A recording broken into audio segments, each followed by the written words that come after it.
Hey guys, how's it going? I'm gonna make sure everything is running okay right now. Welcome. This is Colorado Bridal Talk. Very, very exciting. Today we have a lot of fun information and giveaways, so stay tuned for that. Today's host will be Allison Amy with The Bride's Best Mate. She is a wedding planner coordinator.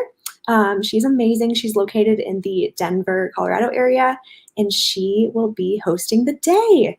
So I'm going to get her on, but just a few things. Technical difficulties are to be expected. This is just kind of the nature of technology, unfortunately. So if anything happens, just be sure to refresh the screen and pop back on. Super easy, but just wanted to throw that out there and just hang in there with us. We'll be answering your questions in the comments as well. So if you have any questions for vendors, shoot us a question down below. And also, if you're watching, be sure to tag us in your Instagram stories. We love seeing you guys watching. And yeah, let's get it started. Hello. Oops. Unmute. You'll have to unmute your own mic. Unmuted. Hello. Perfect. How's it going? Let me get Good. you. How are you? Good. It's finally a beautiful day here in Colorado. Oh, hello. Yeah, it's a beautiful day in Colorado. A beautiful day to talk all things wedding with our beautiful vendors. I guess I'll just start by introducing me. Do you want to talk about where the bridal shop came from or anything? Nope, good. Okay, yeah. This is all me now. Hello. Ingrid's back. Yeah, so Bridal Talk all started with honestly a really, really bad day for me. I needed some positivity, and there's just so many fun events that have been canceled. So we decided to make it virtual, and I'm so excited that Allison brought us to Colorado, and we really hope you enjoy the day. So let's get started. Let's get going. All right, so I am Allison. I don't know if you can tell, but I'm Australian.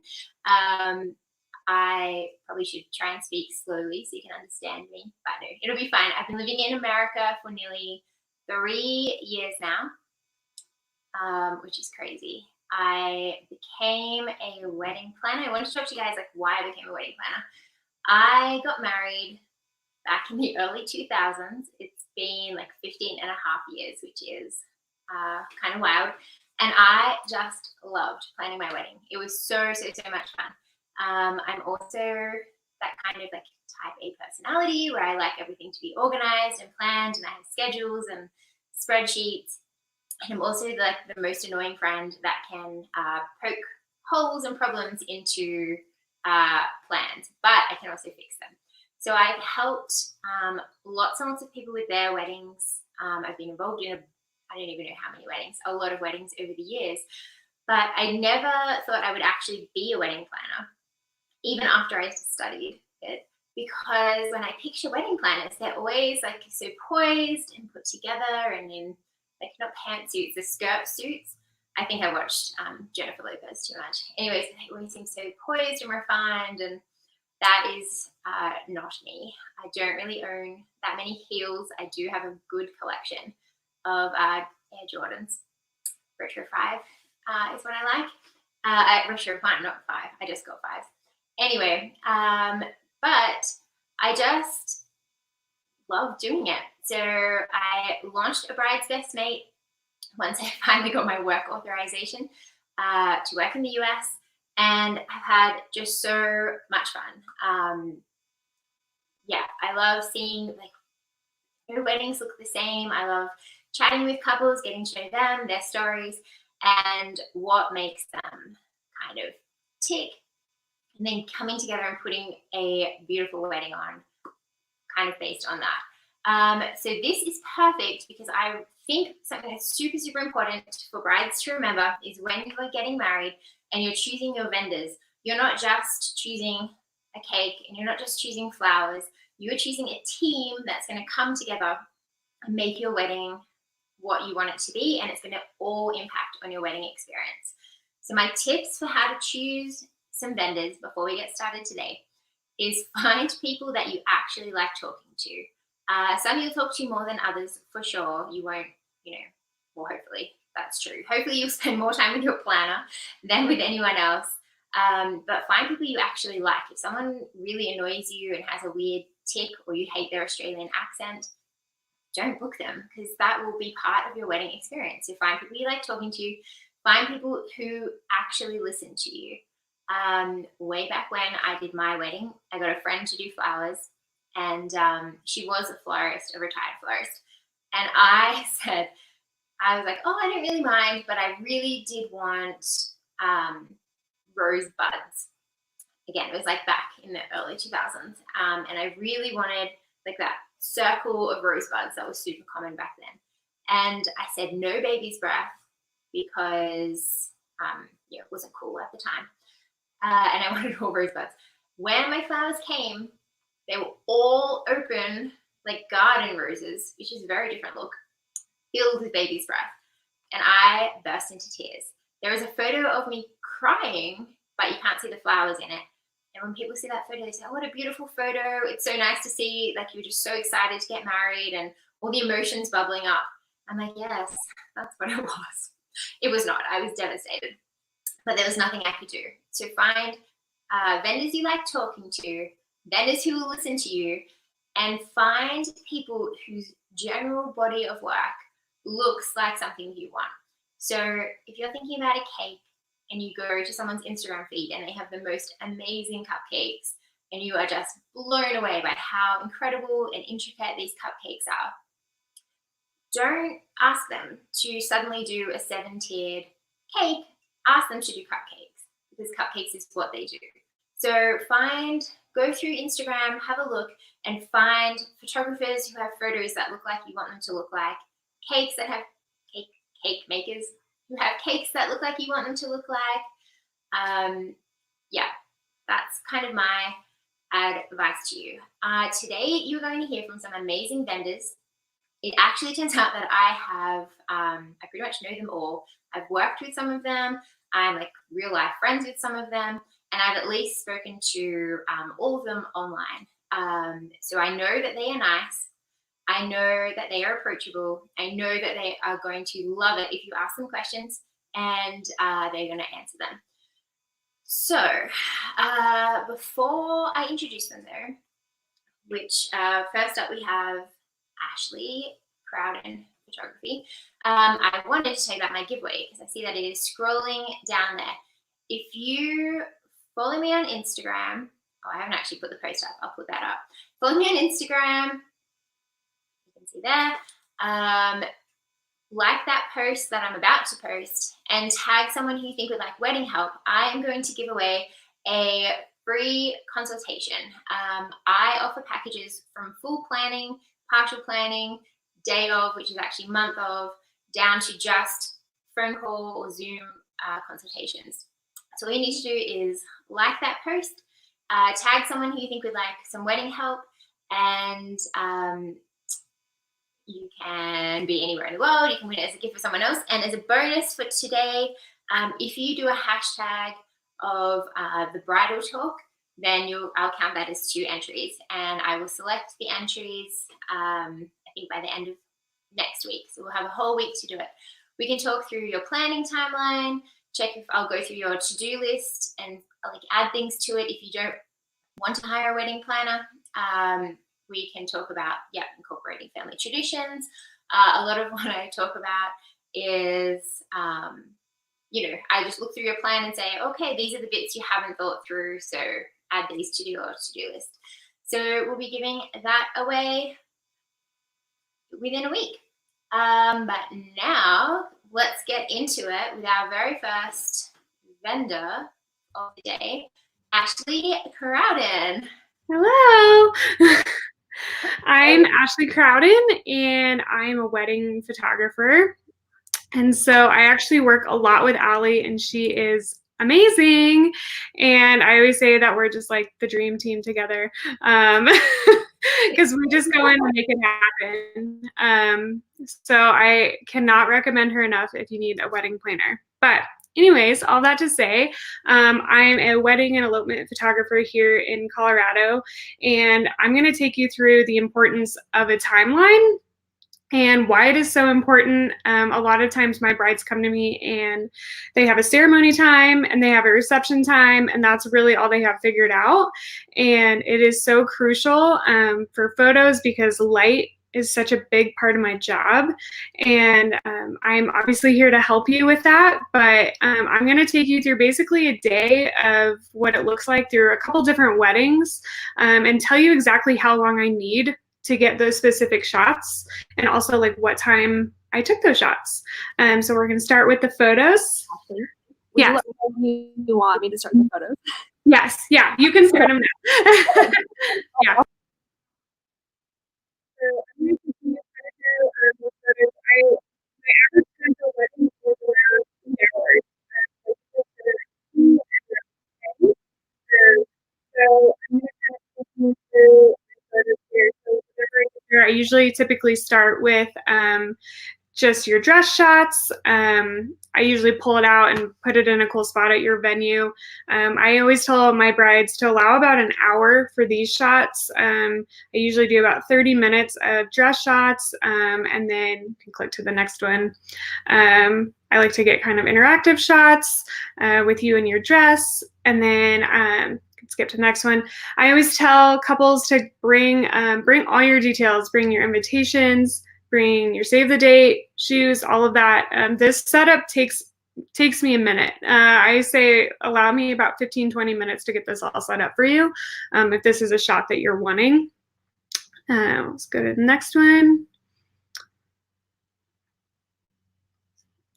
So whenever I am doing getting ready shots, I always suggest to have your hair and makeup basically done by the time I get there. There's really no reason to have me there at the start of you getting ready and all the way to the very end. So usually I say, tell your hair and makeup artist to be basically done with you by the time I get there. So I can just do tail end shots and then putting on the dress shots. I love to kind of get kind of artsy with these. So again, allow 10-15 minutes for your dress shot, and have your bridesmaids there, and then just kind of some fun getting ready shots. Again, in total, it's about an hour of getting ready shots, from details to putting on your dress and all of that, assuming everything is on time. So the next part that I always suggest, a lot of my couples do first looks. This maximizes their time with me. So whenever you're done getting ready, that is what I transition into immediately, is the first look shots.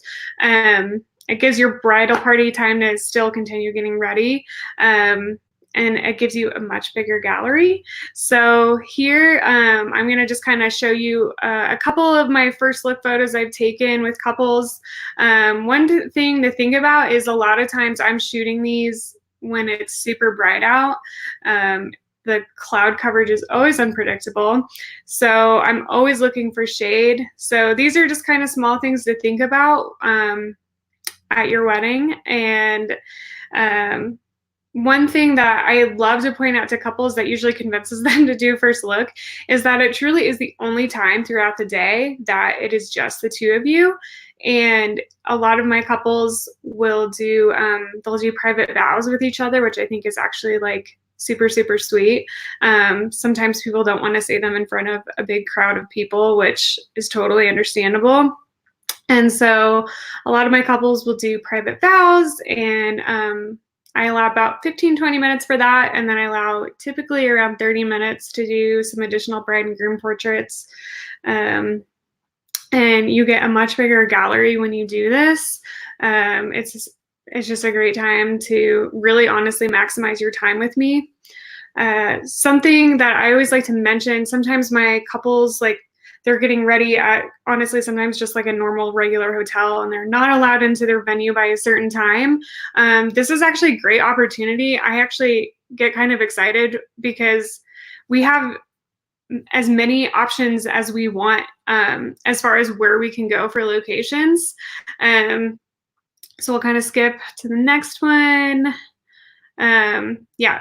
go forward one. Yeah. So this couple, we actually stopped off at like a nursery because we had time and they couldn't get into their venue by a certain time. So we were like, heck, let's just stop off at a nursery. So they were totally cool with us shooting there, which was awesome. And it just gives them a totally different look and feel than what a typical bride and groom portrait session would look like. So you can flip through a couple of them there and you can kind of see them. So yeah, it's super fun to just go different places. Don't be afraid to sit down in your dress. Your dress is going to get a little dirty. I'm just going to tell you right now, and it's going to be okay because I promise you, no one will even really notice. They're all looking at your face. They're looking at your love. They don't care. So I say, don't be afraid to just go and maximize your time with me to get the best portraits possible. So after that, I will transition to bridal party. And so that way they can honestly just go party after your ceremony. So I will just knock those out ahead of time. I do individuals. If I have a second with me, I'll have her do the groomsmen while I'm doing the bridesmaids. And we'll do full bridal party shots. We'll just knock all those out just to get those done. I allow about 30 to 40 minutes for bridal party.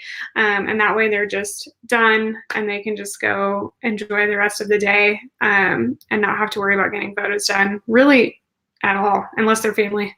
So yeah, after bridal party, I will usually have you go be tucked away, and that's when I'll transition and I will go do your detail shots of your ceremony, your reception. It's great to grab the reception shots before people come in and set their purses down and their coats down and trying to claim their spot and all that.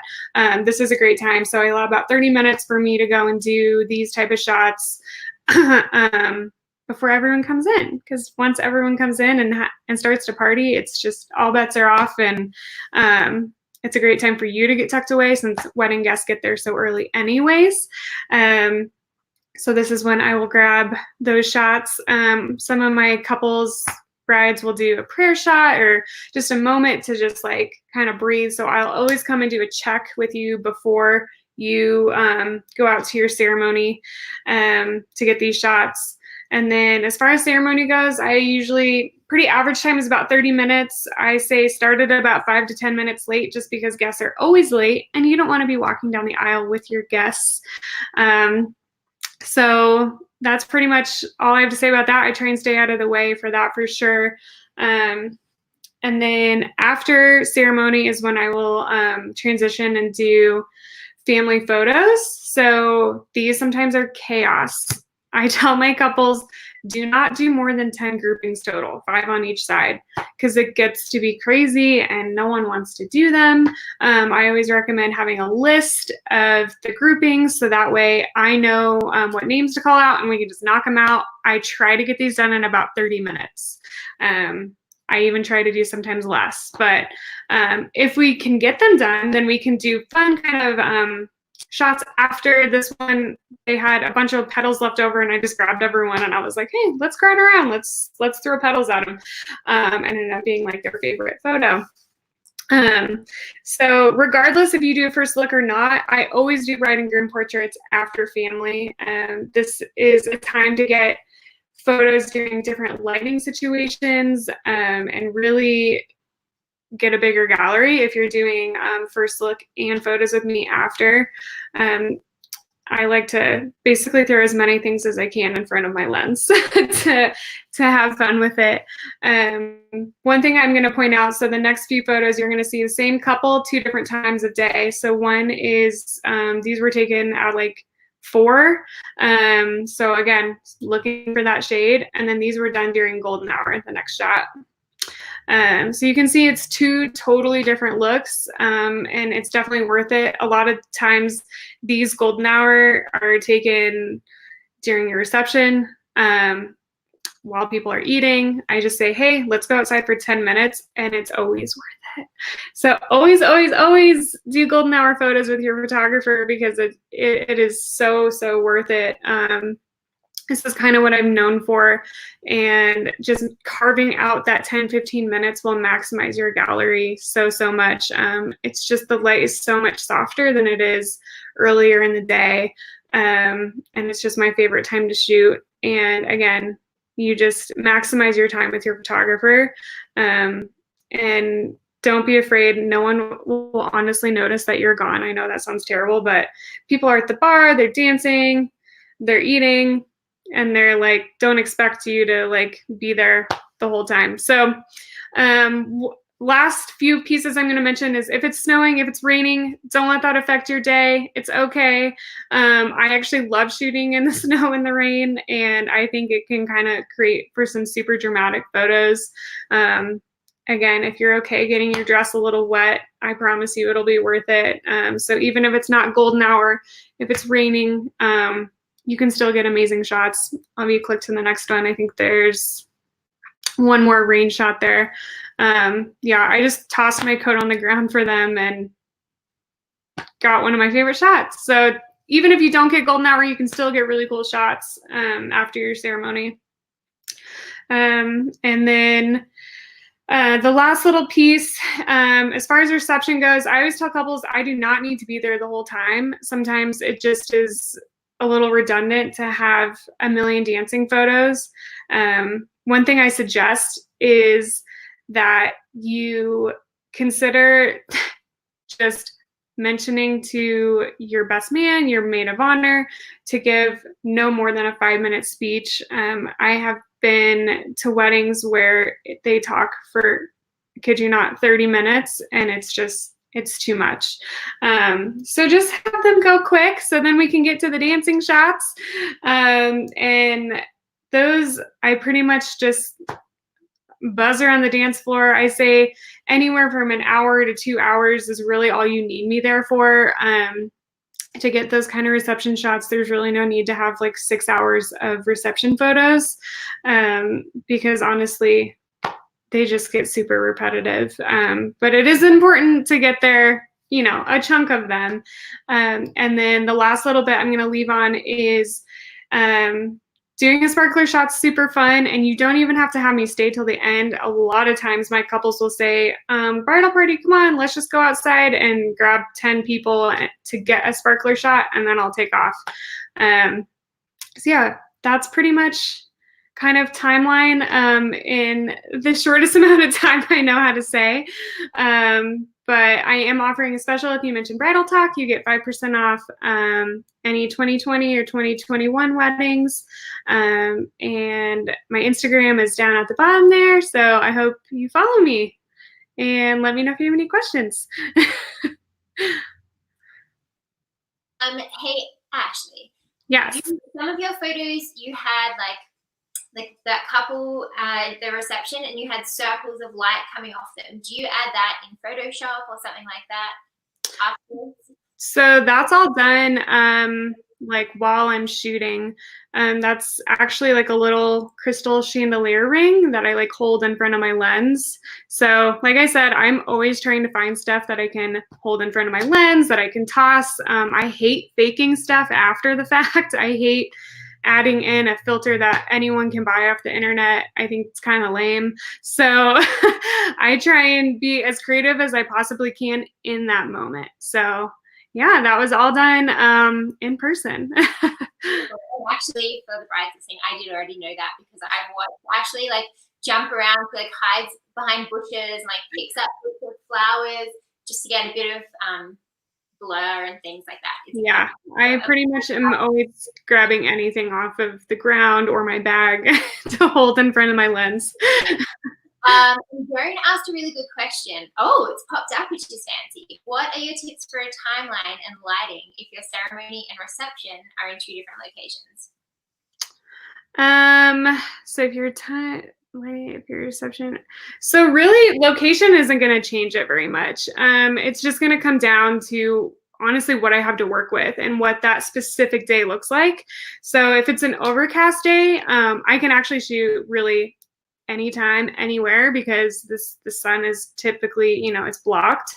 But if it's a super bright day, we're going to need shade. If you don't want to be squinting, sometimes that's even just on the side of a building, which I know isn't always that fun, but you don't know until the day of. But I say if it's at 2 different locations and time allows to go to a different location where there is guaranteed shade, I will do that a lot with my couples. I will just say, hey, let's stop off at this park. There's a bunch of trees. Let's stop off there and do your first look versus doing it maybe at your, ceremony location or whatever that looks like. Yeah. So basically it depends on like the time of day and where those 2 locations are, but you would try and take your photos somewhere, either location 1, location 2, or somewhere in between the 2, rather than going to a third. Yeah. Yeah. And really, I always like how I work with my couples is I will always, if I haven't shot at your venue, I will scope it out to kind of get an idea of what exactly I'm working with, and just honestly really watching the light constantly, as it is always changing. And I don't expect my couples to even honestly really think about that. They just want to get married. And so I'm looking at the question here. So for golden hour in the mountains, that does get tricky because it is easily 30 to 40 minutes earlier than what you would expect. So 5 p.m. ceremony in the mountains in the summer is totally fine to get golden hour photos. Golden hour will typically be around, I mean, it's hard for me to say exactly without knowing the exact date, but is around 7 versus it would be 8 down here. But I would say it depends on the time of year. So if you're like, I am diehard, I want those golden hour photos, like I'm not going to budge, then you have to be open to be doing a first look. If you're doing a 5 p.m. ceremony in the winter, you will not get golden hour photos if you do not do a first look. So this, I would just suggest, like literally, like I mentioned, like just Google like when is sunset on your specific wedding date, and then if it's in the mountains, back it up about 30 to 40 minutes. And that way you can kind of look at it. I always even mention to couples, like if you're up there for your reception or your rehearsal, like watch the light that day to just kind of get a better idea of it. That way you can kind of know exactly roughly when the sun is going to set. Granted, it could be a super overcast day, it could not. Like, again, there's a lot of variables. And there are times where my couples really want golden hour photos and they just don't get it. Like it's cloudy, it's rainy, it's set faster than we thought it would. A toast went longer than we thought it would. It just happens. But that's why, I showed kind of a handful of golden hour photos and not golden hour photos, because you still can get amazing, beautiful photos. And I have actually had couples that have like hired me to do shoots, sometimes even for their first year anniversary. They throw on their wedding attire and we just like go guarantee get golden hour and just kind of do a fake wedding for those that were really diehard on these golden hour photos. So hopefully that helps. But I would just say your photographer should know. I mean, I work really closely with my couples to work out of this specific timeline to get them the best photos possible and to get them golden hour. But these are things your photographer should know. Like they should know how to work with the lighting, but it does definitely play into ceremony time and all of that, and just having flexibility of I'm open to a first look or I'm not open to a first look. Like those are all variables that will really affect your timeline. Beautiful. Thank you so much. And Ashley is not joking. I've been with her a few times and she said to me, like, before we go, we're definitely getting golden hour. And then right as the time comes, the big clouds rolled in and we didn't get it, but what we did get were beautiful, moody, cloud-filled photos. Which I personally enjoyed better than had they been golden hour, I think. But thank you so much, Ashley. You can contact her on her website, Ashley Crowden Photo, her Instagram, Facebook. You can ask me and I will give you her details. Thanks, Ash. Enjoy the Thanks, Sally. All right. Beautiful. Thank you for questions. You can still send coming up next. Okay. How's this? Is that better? Testing. 1, 2. Oh wow, we're going everywhere. I don't know if I'm still muffled, but hello. Hello. From Hitchin Home. These lovely ladies are going to talk to us about how a bridal registry can actually help with the down payment on a house, which is very exciting news. So over to you guys. Hi guys, I'm Trish and this is my partner Cassie. And we're with Hitchin Home at RE/MAX Leaders. And we just wanted to hop on here and give you guys a little background to how we came to be. We started doing bridal shows about 2 years ago, and we absolutely love it. We love meeting all the brides that we meet at our booth. We have such a great connection. We love meeting a lot of the vendors that we have met also at the bridal shows, and it's just been so much fun. It's been really cool. We love working together and building our business and all that. But what that initially stemmed from was she has a background in like apparel kind of trade shows things. So I didn't really know what to expect, but absolutely loved it. But our passion kind of came from having clients that we were really surprised, like we knew they could buy a home, but we were really surprised like of how much they didn't know that they could buy a home, and that they were able to get into a home and build their wealth, not somebody else's. So we really love being able to speak to those young couples. They're going to have so many changes going on in their lives, from getting married to having babies to buying homes, switching jobs, all these things. And we just love being like part of that and giving them the guidance they need and realizing how easy it is to get into a home and take that next step. So at our first bridal show, we were lucky to meet somebody who was doing basically a fund your down payment of your house kind of thing. And we just kind of have been looking into that more and more. They've made some changes that are better changes to the product that we've really liked. But I'll let Cassie get into that. It's a really cool way to basically fund your down payment of your house in a total classy kind of way. We can start the slideshow too. So the program is called Home Fund It, and it really joins forces in saying, here's a bridal registry, and you can register for your plates and your, cutlery and your serving platters and all this stuff. And then it kind of migrated over to honeymoons and your honeymoon fund. And that was a little better. People really were wanting to create those memories. But now it's jumped, one more step to say, let's use it to be able to use as a down payment on your home. And typically you can get help from gifts. So if your parents wanted to give you a gift, grandparents, you can accept that money as your down payment. But not all of us have, a parent that can give us a couple $1,000, a grandparent that can give you enough for that just by themselves. So what Home Fund It does is let you raise that money to be able to put towards your down payment. So you can basically have your cake and eat it too.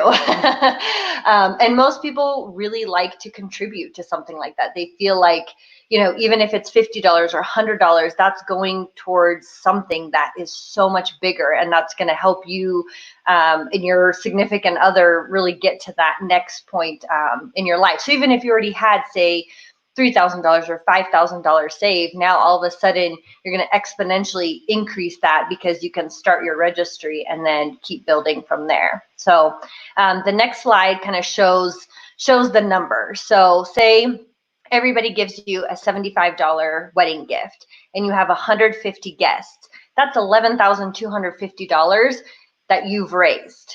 Now there's a second option that they've just recently added that's called Up It, UPIT, and you register kind of in a similar way, and you spend money at certain retailers that they have, like a Macy's or something, and every time you spend money, you get that money put back into your, basically your down payment savings account. So you can do it for yourself, you can have your friends and your family all sign up, and anything that they spend for that year, 2 years, or whatever it is, it all feeds into that fund. So now your second option is if you spent on from your own shopping, you were able to earn about $1,500.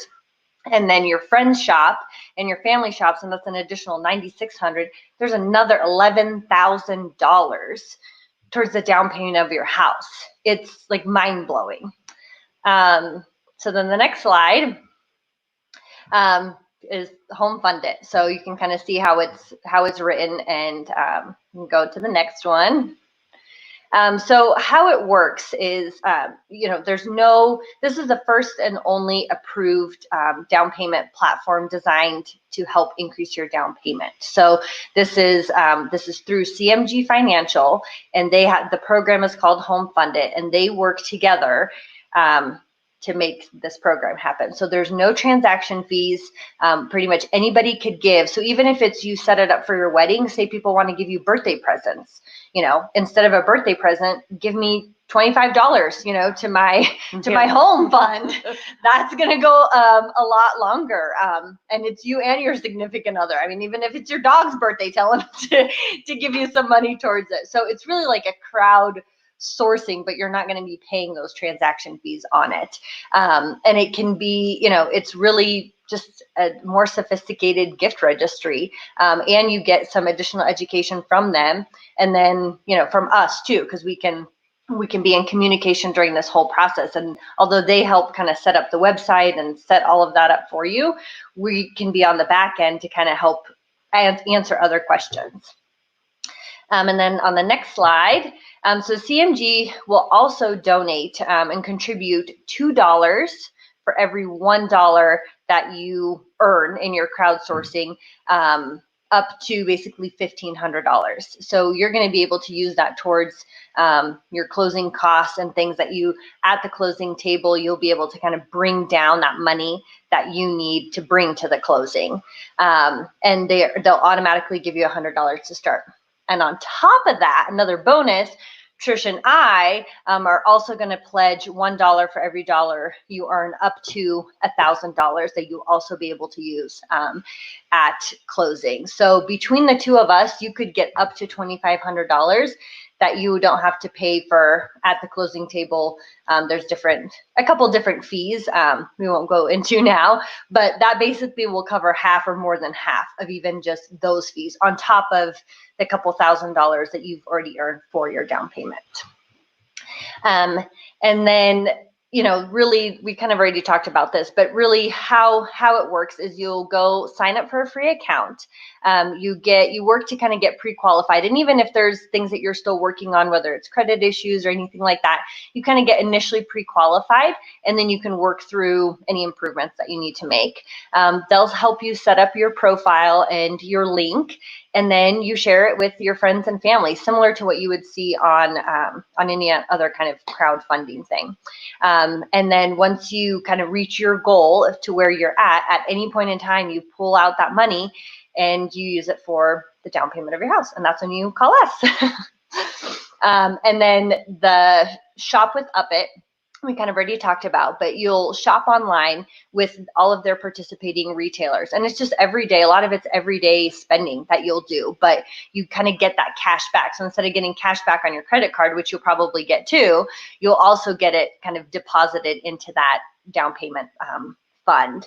And you can use, all of it, the portion of your purchase goes to it, but all of it will go to your down payment.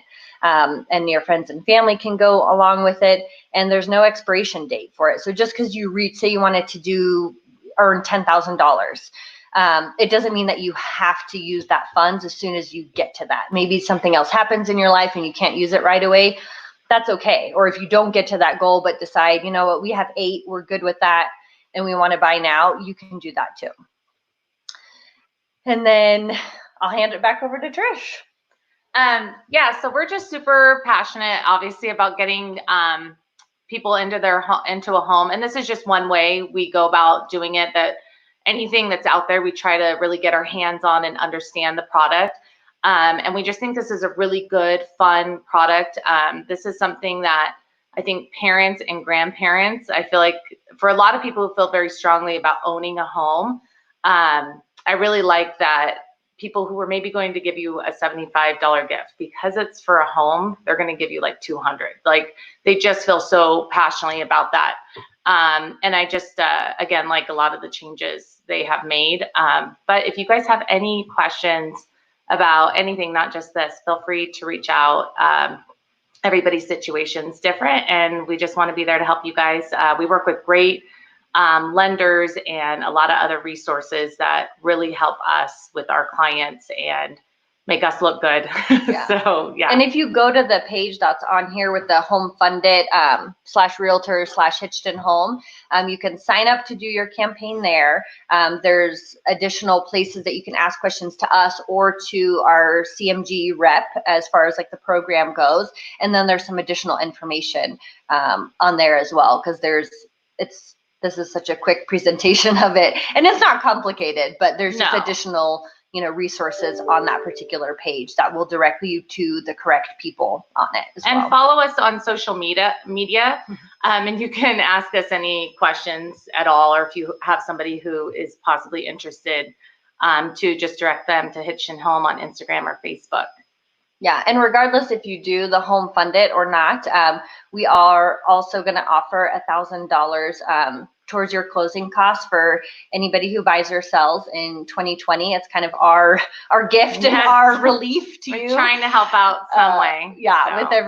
with everything that's going on, it's obviously there's a lot of unknowns and things that are happening right now. So this is obviously an ideal situation, but what an amazing program to be able to have in times like this, when maybe, I know a lot of you guys might have to, postpone your wedding till next year.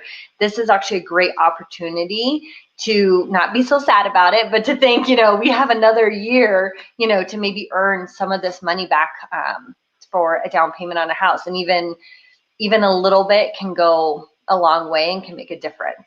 Yeah. And a lot of people we see using this, they already are living together. So they don't need all that stuff.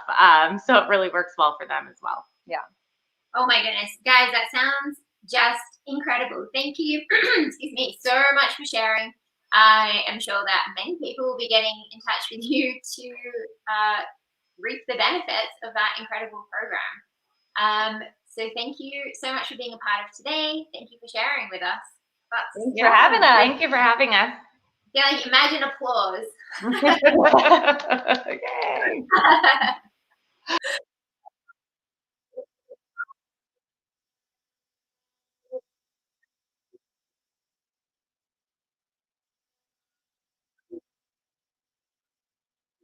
Yeah. Oh, you disappeared.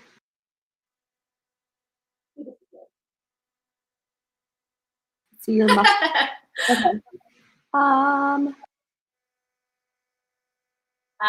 feel like I should have learned to dance or something to fill in time while Ingrid is doing all the backstage stuff, and I'm just sitting here, which is great.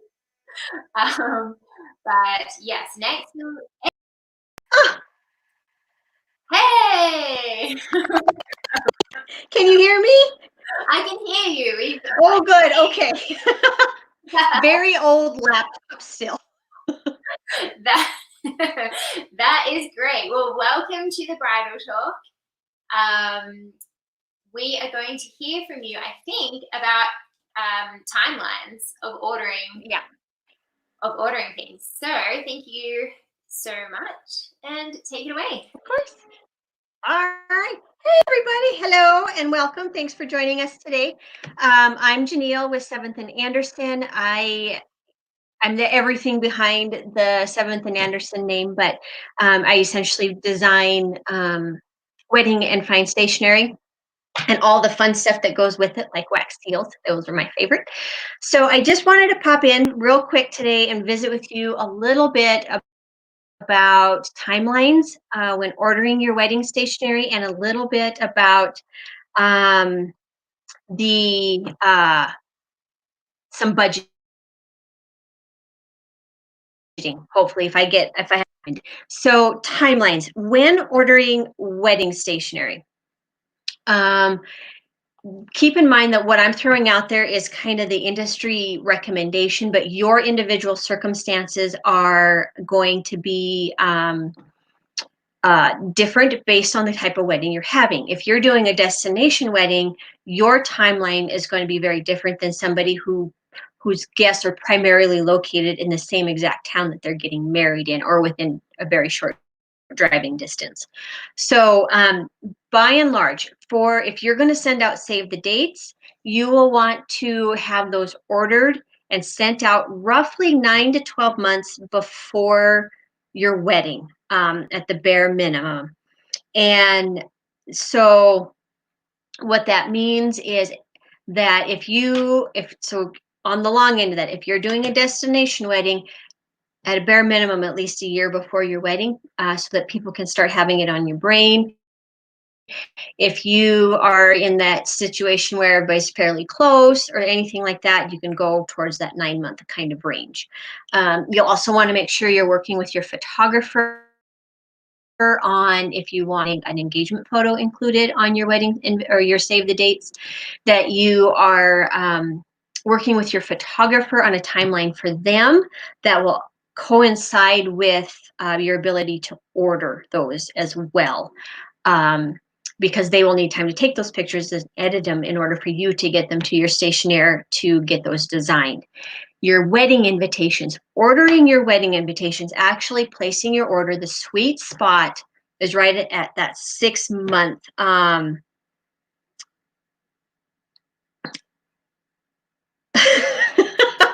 Okay, Allison, Ingrid, you guys are funny. Okay, so 6 months is right about at that sweet spot. Are you doing good? Do you need? Fine. Okay, perfect. Okay. No, I'm just reading your guys' chat over here. 6 months is right about that sweet spot. The reason and this is 6 months before your wedding date. So if you're getting married in December, you're going to want to have them ordered by July. The reason for that is there's a lot of variables that go into how long it takes for you to get your wedding stationery, depending on, again, the vendor you work with. If you go, it's going to again look different if you work with somebody like Minted versus somebody like me, and things like that. If you do specialty printing, so here's a piece that can play a big role in how long it takes for you to actually get your wedding invitations in hand. If you do any specialty printing like letterpress or foil stamping, generally speaking, that's an additional 5 to 6 weeks just for the printing process, and for them to get back to me in my studio before I can actually send them to you. And then once you get them, you have to account for and allow yourself time to assemble them and address them if that's something you're choosing to do yourself, or time for me to do that if you're asking me to do that for you, kind of thing. So then as far as sending them out, you'll want to, if you're this they say 6 to 8 weeks. I tend to do more like 8 to 10 weeks. I'm a planner and I like to know as soon as possible if there's something that I need to plan for.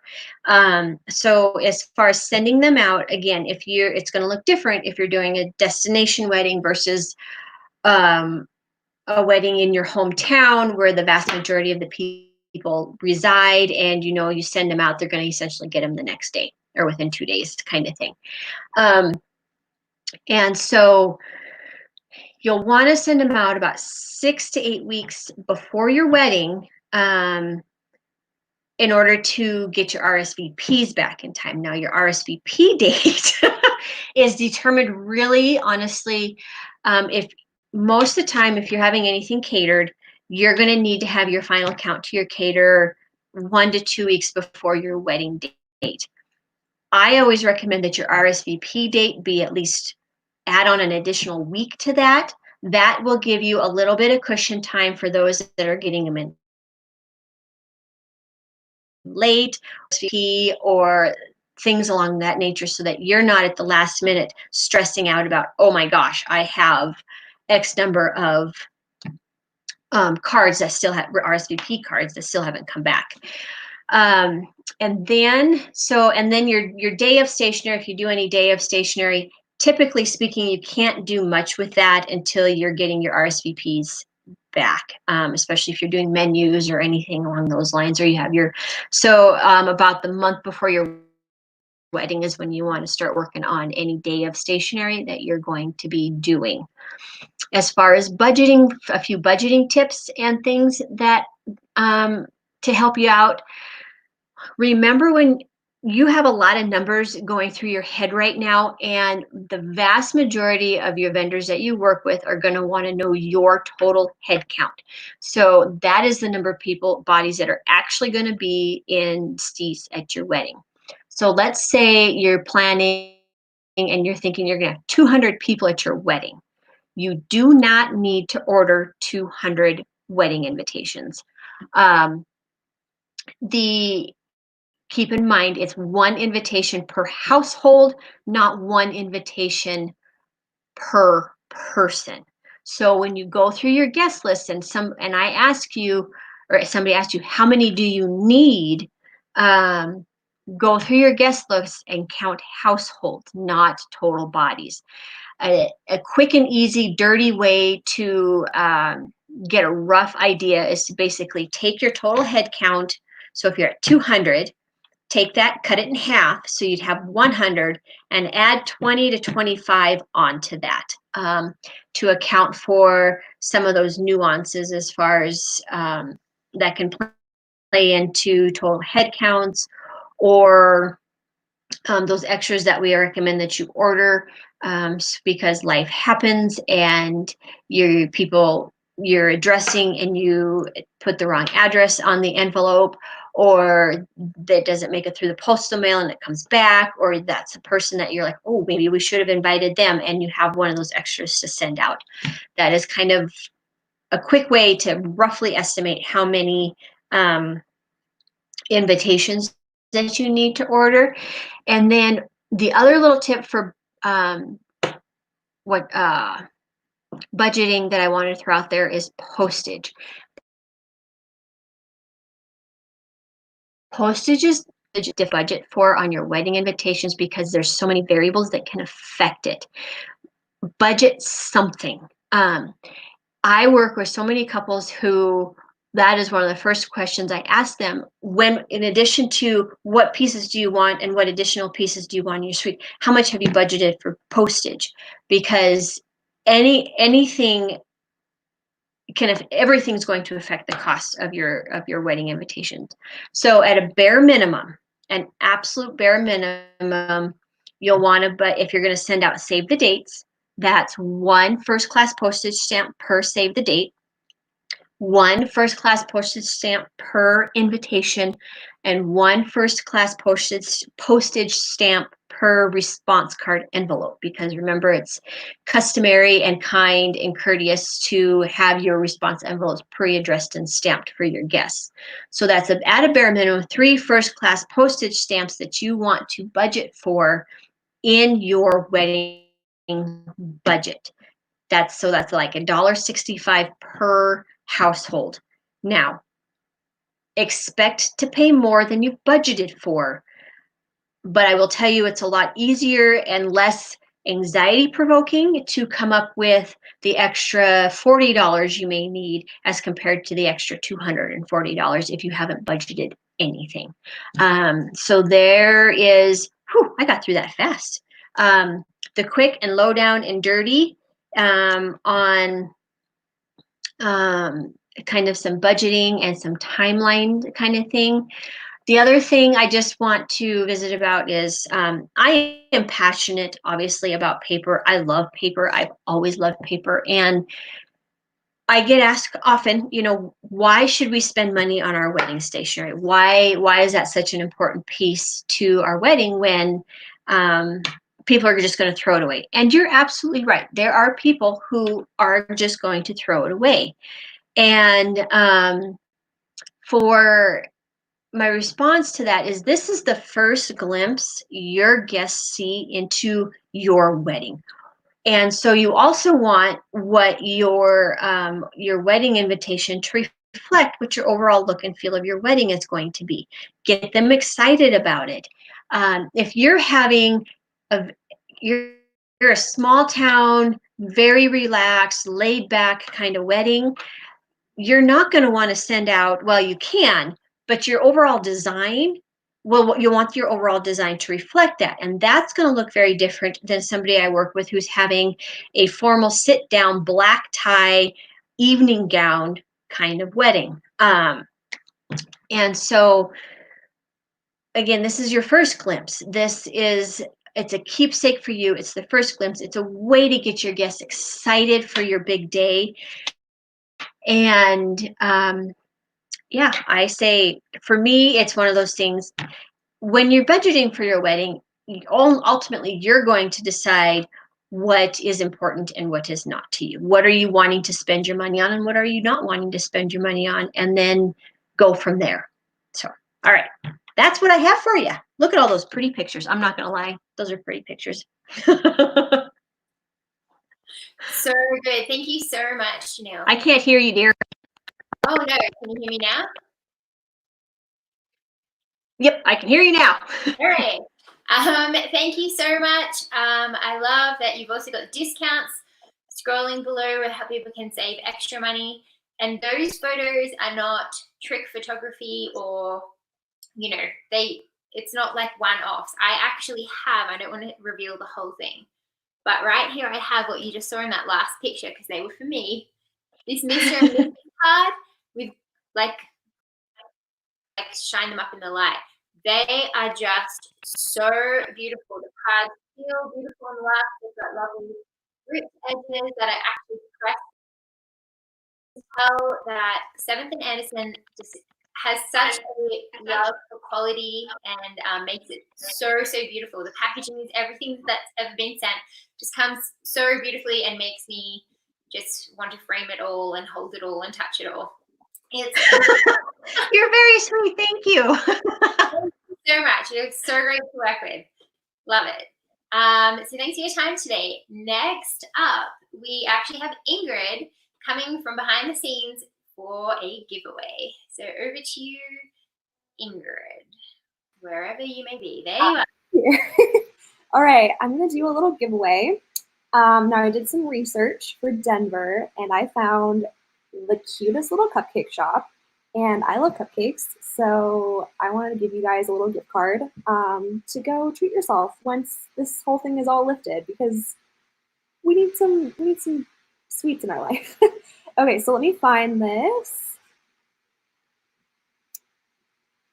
Okay, so can you guys hear me? Am I good? I hope you guys can hear me.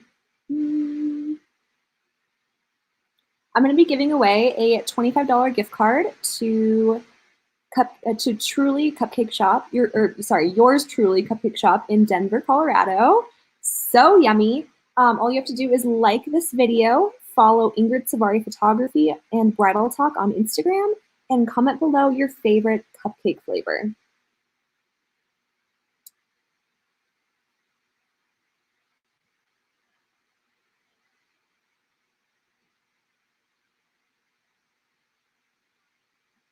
And up next we have Flower Mark. So I'm going to give you guys some time to enter that giveaway. Comment down below your favorite cupcake flavor, and we'll start Flower Mark in just a few minutes.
Okay, and we are back. So next up, we have Sky from Flower. I'm Sky. I am the creative director and lead designer for Flower Mark, which is a floral design company based in Denver. I'm super excited to be here. Thank you so much for having us. So we have some flowers here today, just some bright, cheery, fun citrus vibes for this quarantine that we're in. But instead of really going through, what flowers that we have, we really just wanted to talk about what questions and advice that you should be kind of talking to whenever you meet with your floral designer for your wedding or really any event. There's some tips to the trade, and especially if you're working on a budget, you want to make sure that you get the best bang for your buck. We are a design studio based in Reno in Denver. We typically specialize in large-scale corporate events, but we have more than a decade of working in the wedding industry. Denver weddings, mountain weddings are some of our favorites, so we're just super excited to meet new brides and potential to work together. So jumping into some of the questions that you should, to start the conversation when you have your wedding florist. Obviously you're on Pinterest, you're looking at images that you really love. You might get some bridal magazines, you're seeing an inspiration, and you're gonna come across an image that you really love. Instead of necessarily asking to have that replicated, unless you have a very specific flower that's absolutely your favorite, if it has a sentimental meaning, I suggest talking to your floral designer about replicating that style. What you like about the overall arrangement that's not necessarily, I want this exact thing, but I like the way that this flows. I like this movement. I love this burgundy color. It helps with your budget as opposed to looking for things that are super expensive, especially if they're out of season. And it gives the designer a little bit more creativity to really fit your personality and style into that floral arrangement, especially your bouquet. It's a big thing. I'll ask you the most questions about your bouquet. Average size for a wedding bouquet is typically about a basketball. And then the average size for a bridesmaid's bouquet is about a cantaloupe. Weird fact, visual reference, but just to give you an idea of when you're talking about size and scale, when you're looking down, imagine a basketball. The other thing that we try to be really, really aware of your budget, budget conscious. So we suggest asking about base rentals, any hard goods, renting it so that at the end of the night, there's going to be a team that'll come back through and strike everything so you don't have to worry about cleanup. The other option that we really suggest is bringing your own vases, sourcing your own. There's a bunch of websites online, as well as you can find some really cool things. Thrift shopping, those vintage glassware is very trendy right now. That cuts down on your costs a little bit. You just coordinate a drop-off delivery for those vases. We'll design in them, and then we'll bring them back to you for your wedding setup.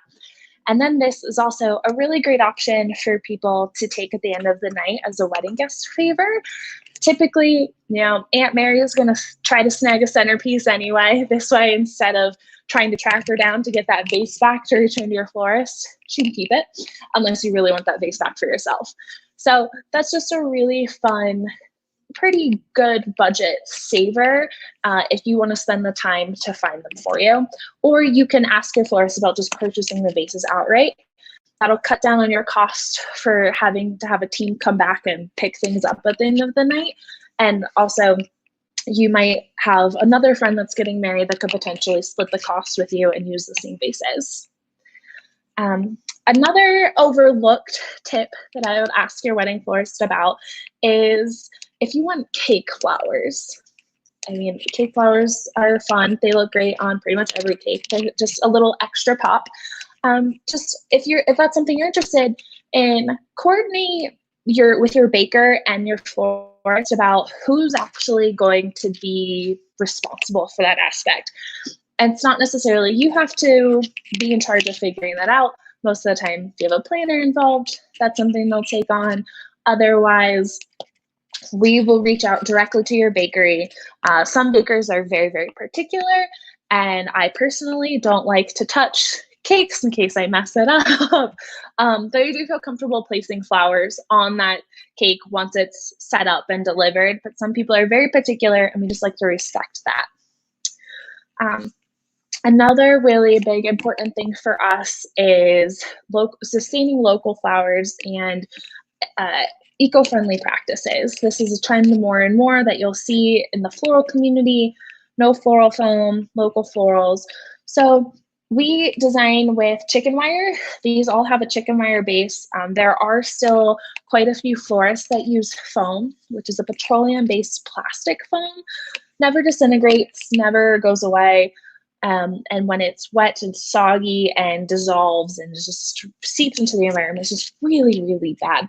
So if you are interested in a very particular style, sometimes there's very little ways around those big fluffy palm vase on the high pedestal. They almost need to be designed in foam. But I always recommend speaking to your florist about what options do you have where we don't need to design in anything that's a harmful chemical. The same thing with flowers. If they ask if they support local growers, local farmers, you will probably need to be a little bit more flexible with your overall vision. Garden-esque, I always suggest giving us a color palette to play with.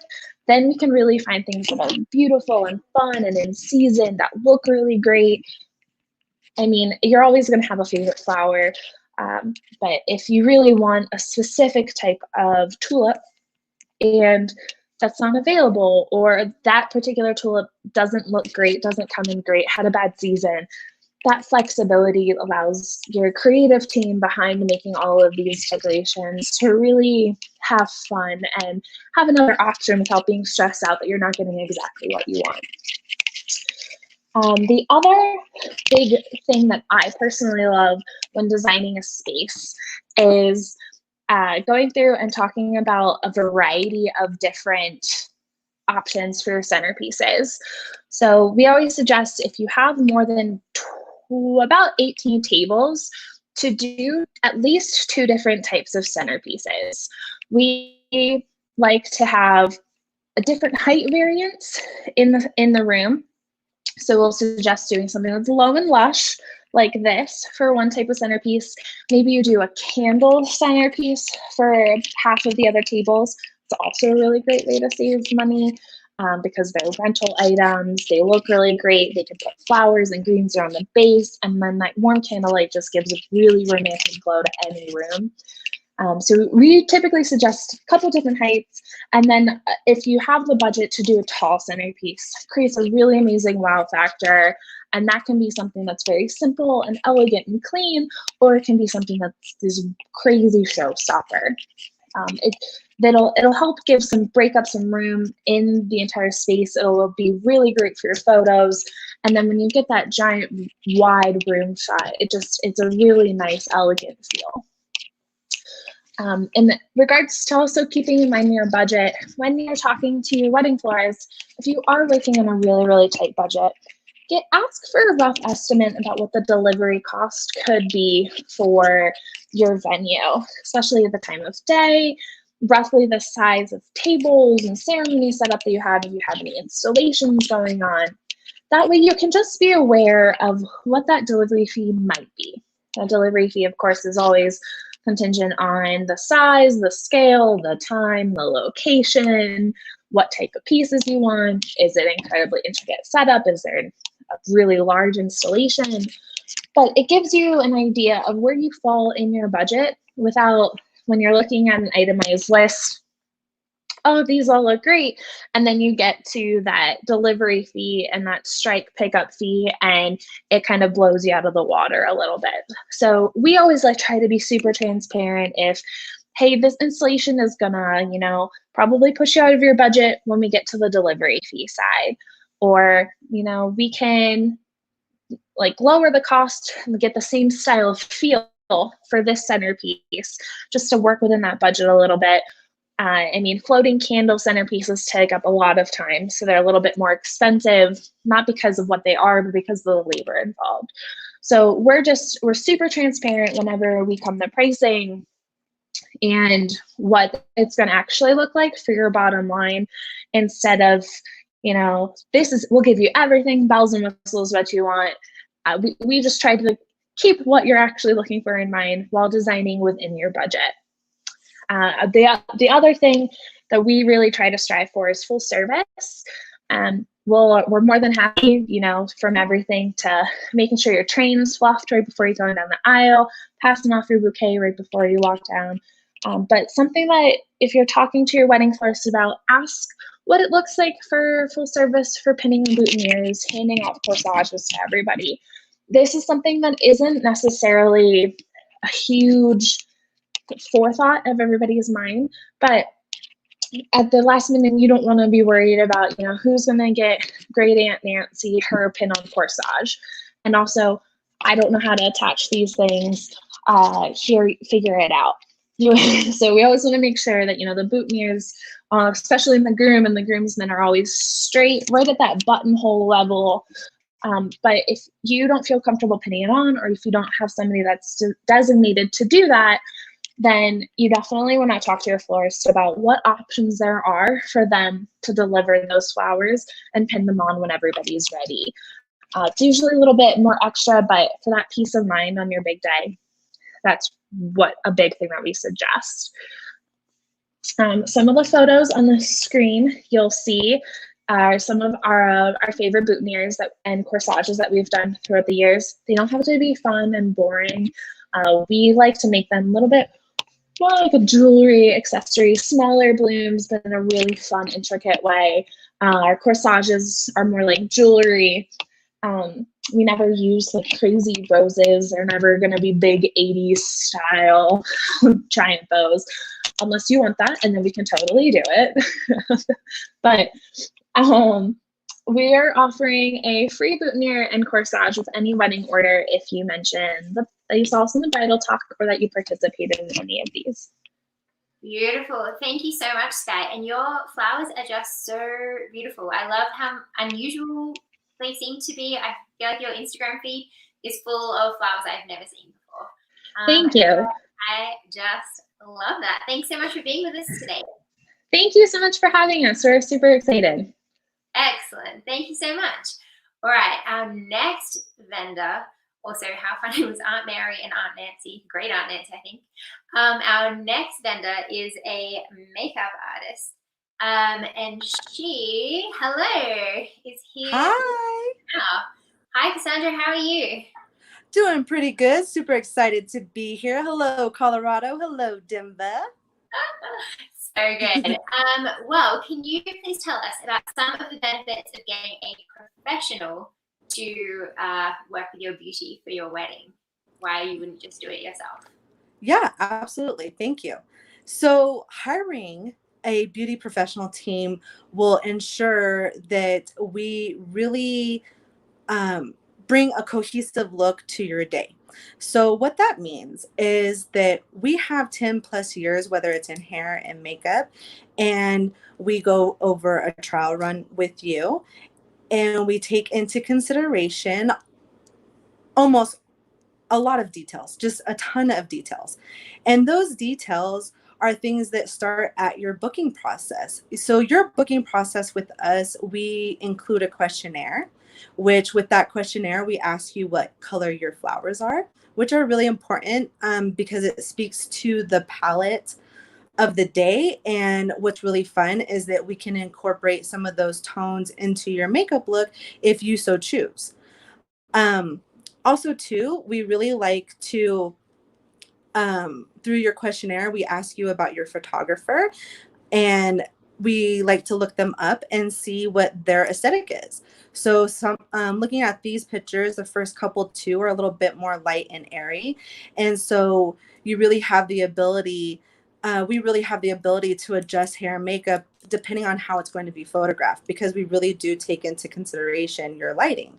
Also, too, with us being in the industry for over 10 years, we have seen a lot. We've seen different hair types, different textures, different tones, and we're pretty well versed in almost anything.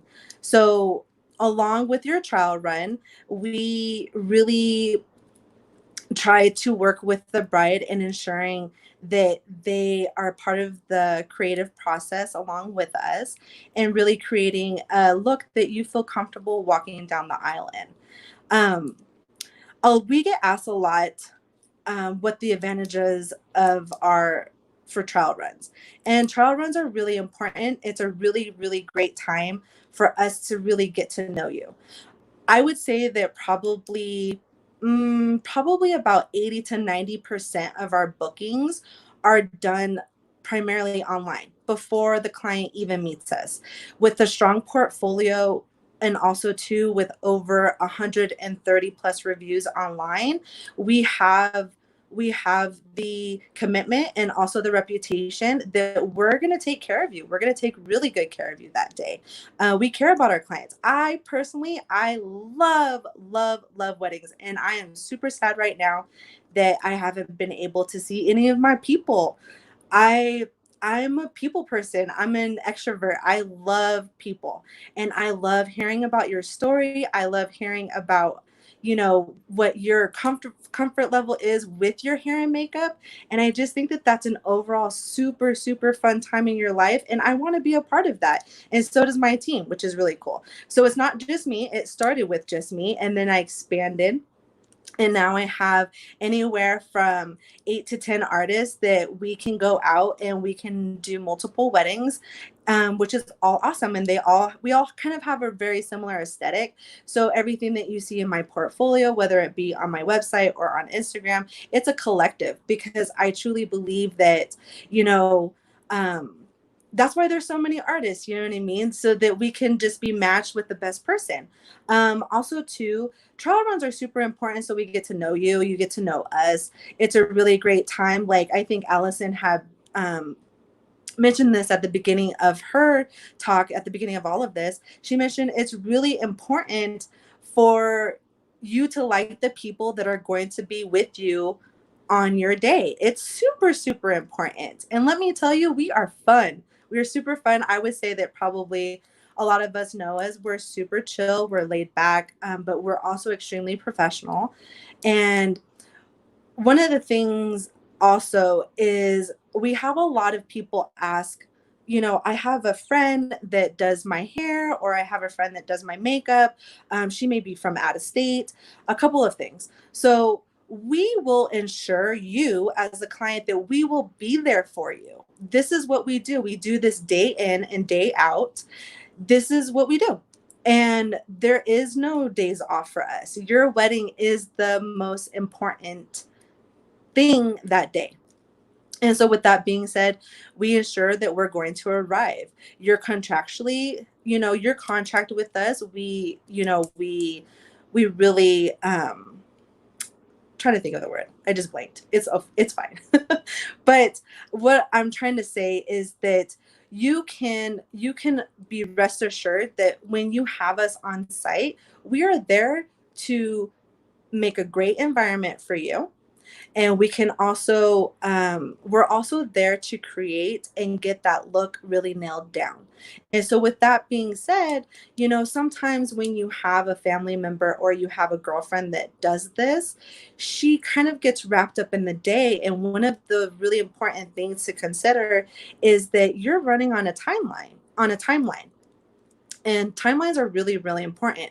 We are the first part of your day. And I really pride me and my team on staying on time, because let me tell you, there is nothing worse than running behind and the bride really feeling like, oh my gosh, are we going to make it? Are we going to make it to our first look?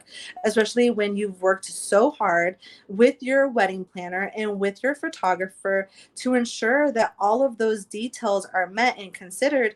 And we take that into consideration too. As part of our packages, we offer hair and makeup scheduling. I know that not all hair and makeup does that, but because I've been doing this for so long, I really can nail down your schedule for you. And that really ensures that you'll be in a stress-free environment. Because like I said, we are the first part of your day, and we understand how important it is to stay on time and have you out the door when you expect to be. And we set the tone for the rest of the day. So that's really, really important. Another thing that I want to talk about is the difference between airbrush and traditional.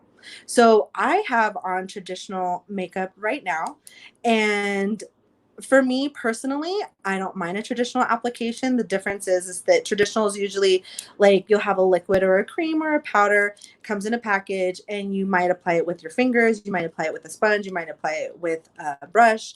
And then airbrush foundation is, or airbrush makeup in general, is a really fine liquid that is then taken through a compressor and then comes out of a gun. I kind of like to explain it like in the 90s and the 2000s, you used to go through the mall and they used to have those like t-shirt shops, and you saw the person spraying the t-shirt, and it looked super cool and it was pretty neon. And usually like if you went to like an amusement park, you could get a really cool shirt. I know I did. I lived in California, so I went to like Marine World, Great America. I don't think they have them here in Colorado, but pretty cool, kind of like Elitch's, but kind of the same, almost the same concept. We use something that's much it's a much smaller compressor. It doesn't have as high of a pressure system, so it's not just going to sandblast your face. You know what I mean? It's going to feel really nice. It's kind of like if you've ever had an airbrush tan. It feels really light on the face and it gives some really nice even tone. Airbrush is really awesome for clients that don't wear a ton of makeup but want a more flawless finish, also want to feel like they're not wearing anything. I think and I think that along with the longevity of airbrush makeup is super beneficial. But we do both because makeup and hair is not a cookie cutter thing, and we customize everything. We customize everything to our clients. One thing I want to circle back around, because now I realize I forgot, was that on your questionnaire, we also asked for a picture of your dress. And this is something that we go over with you at your trial run too, is I love wedding dresses. I think they're super, super magical. When in any other time are we going to be able to wear this gorgeous, gorgeous gown, right? And so we'd like to see your gown so that we can start piecing together the creative process and really showing, you know, like if you have a high neck, probably don't want to wear your hair down. You'll probably want your hair up so that your hair doesn't catch on the neckline of the dress. That's just one thing that we take into consideration. Courtney just asked, is airbrush better for freckles? Yes and no. You know, airbrush is not necessarily something that just because you do airbrush, you're skilled at the application. And airbrush isn't a one size fits all either. I would say that airbrush is a great option. I don't think that it's the only option. I think it's an awesome option, actually. It's not going to be, excuse me, it's not going to be a super, super high coverage, and your freckles are still going to be able to peek through. But I will assure you that me and my artists are skilled enough to even give you a traditional application and still allow your freckles to shine through. Especially women that are more on the fair side, they typically have freckles. And I feel like too, once you start to try to cover those freckles up, you're going to start feeling and looking not like yourself. And I think that one of the most important things on your bridal day is to really have a hair and makeup that highlights your features, really polishes them out, and makes you look like the best version of you. And again, that is something that we do a super thorough consultation with you at the trial run and really get everybody on the same page about what your expectations are. I mean, I ask my clients very detailed questions, and those detailed questions could be like, okay, when you wear your eyeliner, do you wear it all the way across the eye? Is it the same width? And is it straight across the eye? Do you only go partly in? Do you wear anything down below? What color is it? Is it a gel? Is it a pencil? Is it a pen? Because all of those things and all of those details affect your overall look. And so we're really committed to providing and creating a look just for you.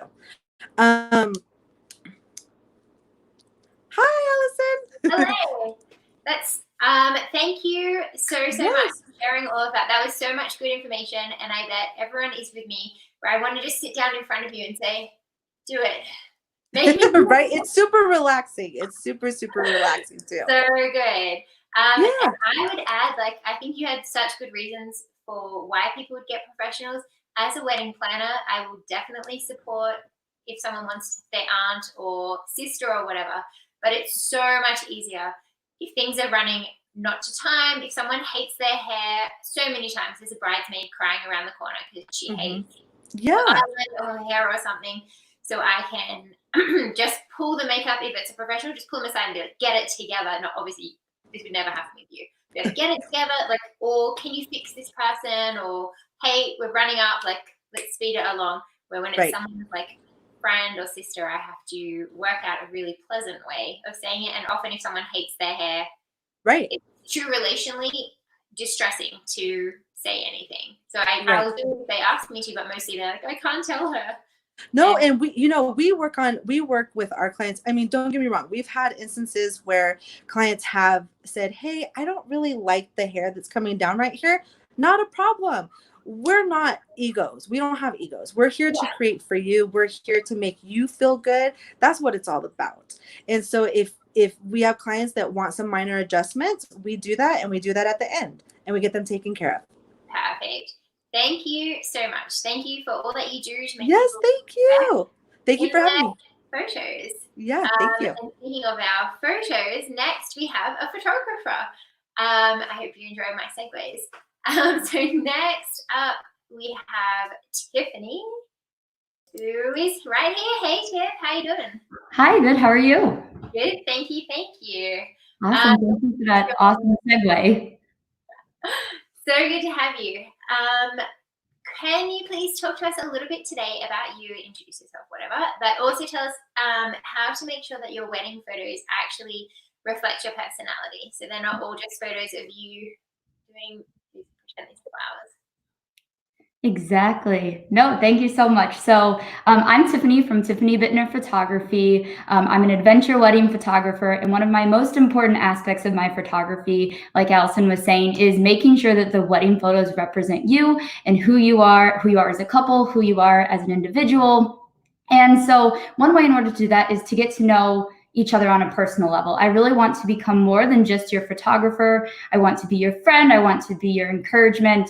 I want to be your sounding board. And so in order to do that, I really like to, start off all my consultations with some questionnaires for my clients, and really, move from just a client photographer relationship to a client to a friend relationship. So in order to kind of start that off, I wanted to kind of, describe a little bit about myself, and then a little bit about, what Tiffany Bittner Photography is and kind of how we, approach all of our sessions. So a little bit about me is I love studying people. I love people watching. I actually got my degree in history and anthropology.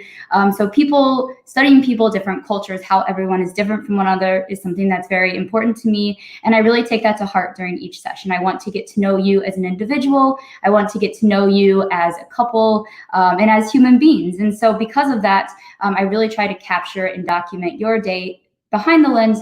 But in order to do that properly and get to know you and reflect your personality, I have to know you as a person. And so before I keep going, comment below if you'd like to enter in the giveaway for a free adventure couple session. Make sure you comment your ideal adventure session location. Another thing that's very, very important to me as a person, but then also to my business, is nature and adventure. So I absolutely love being outside. I am the happiest when I am outside. And so that's definitely something that I incorporate into all of my sessions. Whether you are having an elopement and the entire wedding is dedicated to being outside, or whether you have a venue and we're going to go outside to take pictures. It's something that is very, very important to me. And then also the adventure aspect. There is no adventure too wild. My husband and I actually lived in a van full time that we self-converted for about 6 months, traveled all around the US up into Canada. So adventure is kind of my calling. And so if this interests you, that's definitely something that I love to incorporate into my sessions, and make sure that, if you have a wild idea, I'd love to encourage that. And, inspire you to continue to kind of follow that and allow us to, make an adventure session for you. Another thing is fur babies. I have 2 dogs that are my children. They are my life. And so if you have any fur babies, whether it's a cat, a dog, a gecko, a fish, whatever it may be, bring it to the session. Again, in order for your personality to reflect, we need all family members present. So whether that's bringing your fur baby to an engagement session, a couple session, or including them in your wedding, that's definitely something that I think is important for you to incorporate to really reflect your personality. So that's a little bit about me, kind of transitioning into focus on Tiffany Bittner Photography. We specialize in you. We want to make the day all about you and your uniqueness. And yeah. Sorry, were your images showing up just now, or did I just film that? They were showing up? Yeah, I think they're showing up now. But were they, like, was it gray? I think it was gray for a little bit, but I can see them now. Okay, I'm gonna go through again. I'm so sorry. No, you're fine. No worries at all. Okay. No, thank you. Yeah, so we specialize in you. We want the day to be all about you and who you are, like I said, as a couple, as individuals, as humans. And so we want to make sure that like I said, I have a questionnaire. I want to know, what are your ambitions in life? What is your favorite thing about your partner? I really want to know who you are as a person, and that's really how I'm able to specialize in you and allow your personality to shine through. Again, we'll also include some nature and adventure in that as well, just because that's my personality. So my personality is going to shine through there, and hopefully that's yours as well, and we can connect on that level. So if you want to wake up at 2 a.m. and climb a mountain, let's do it. I'm all for that. If you want to, have photos by some water, I would be there in a heartbeat. Whatever you want, I'm there. The crazier the adventure, the more fun that we can have. And so that's definitely something that I want to make sure that we, make happen for you. Another thing is, again, I just want to reiterate that I will be much more than a photographer. I'm going to encourage you the entire step of the way. I'm going to, because I now will be able to know you inside and also see your beauty on the outside, I'll be able to kind of use some of those personal touches throughout the day. And I think kind of knowing your quirky personality, or maybe you're a jokester, or maybe you're a little bit more on the serious side, by allowing me to kind of know that, I'm able to, have photos and, come up with different situations and different environments that are really going to highlight you as a person. So what you can kind of expect with Tiffany Bittner Photography is that your photos are going to be unique. Obviously, there are certain photos that, happen on a wedding day or at an engagement session that you may really want some traditional photos. And those we can certainly get, and we will get those. But I really want to make sure that we also, highlight your personality and who you are. And so, if you have a special handshake or something that you do with your significant other, I know my husband and I just created a handshake during quarantine because what else is there to do? If you have a special handshake, let's do it. Do it during the session. I'll capture it. If you have a special dance that you do by yourself or that you and your partner do together, bust a move and I'll capture that on camera. If you are really, really passionate and you want that passion to show through your pictures, pretend that I'm not there and we'll capture that as well. So it's really about knowing your personality, and through connecting as more than just a client and photographer, we're able to kind of build that relationship. Again, I want you to look at your photos at the end when I send them to you a week after that, a month after that, 10 years after that, and say, this really represents me. This is my funny side. If you and your partner are jokesters and you have good banter back and forth, then, let's go ahead and capture that. I really want, your photos to be a representation of you and who you are as people. I think lastly, yes, maroon bells are just stunning, 100%. And Rocky Mountain National Park, maroon bells for sure in Rocky Mountain National Park. I think kind of the last thing that I wanted to touch on is just giving you guys a little bit of encouragement during this time. I know that it's challenging planning a wedding always, but I think especially during this time, it's even more difficult than it has been in the past. And I just want you to know that I'm here as a vendor. I know everyone else here at the Bridal Talk is here for you. If you have questions, reach out. And I'm sure other vendors are available as well. We want to be here to support you, to answer questions. We may not know the answer to everything. If you're asking us, should I postpone my wedding to the end of this year, move it to 2021. We may not be able to give you a solid answer, but we can at least give you our feedback, and hopefully that helps. We're here to, help you in any way that you can. And I think that message goes beyond just this time period of what we're experiencing with the coronavirus. If you ever have any questions, concerns, frustrations, reach out to your vendors. We're here to support you, and we want what's best for you. So if you need to change something, we're here to be accommodating and be flexible for you. But we're also here to celebrate you. If you have just booked your baker and you're excited about it, reach out to your vendors. Be in communication with them and be excited, because we are here to celebrate you and your love and how unique you are all. And so that's really what we're here for. So I just kind of wanted to leave with those words of encouragement that, we are all in this together across the world. And so your vendors are here to help you and to support you. Yes, definitely. And if you think your vendor doesn't want to hear that you're excited that you booked your cupcakes, then they're probably not the kind of vendors that you want to be working with, because you really do want a dream team coming around you and working with you. Thank you so much, Tiffany, for that. Have you ever had someone bring a fish to an adventure shoot? Because that is something I desperately want to see. I have not, but as I was saying it, I am really excited. So if you know anyone who has a pet fish that would like to have an adventure session, let's make that happen, because it sounds amazing. Yes, and please let me be involved or tag me in the photos, because I feel like fish on top of a mountain would make me so happy. Exactly. Thank you so much, Tiffany, for your time and being with us here today, and for your amazing giveaway that you've got going on. When will you announce the winner of the giveaway? Oh, it will be a week from today. So I will announce it on the 2nd of May. Excellent, excellent. And people can follow you on Instagram as well and join Yep. in. Beautiful. Yep. Thank you so much. Thank you so much. Another giveaway. Oh my goodness. Do we have Ingrid? I think we do. Should we hear? Sorry, what? Are you doing another giveaway? Yes, we are. Okay, so let's see. Let me find it here. So I'm going to be giving away a Nana Max gift card. I don't know if you guys have ever heard of Nana Max, but it's an online clothing store, and they have such cute things. And so I had an idea of possibly giving a gift card to one of you guys to spend on like a rehearsal dinner dress or an outfit, or even bridal shower, whatever you guys want. So let me find that, and I'll have you enter. Why can't I find this here? Okay.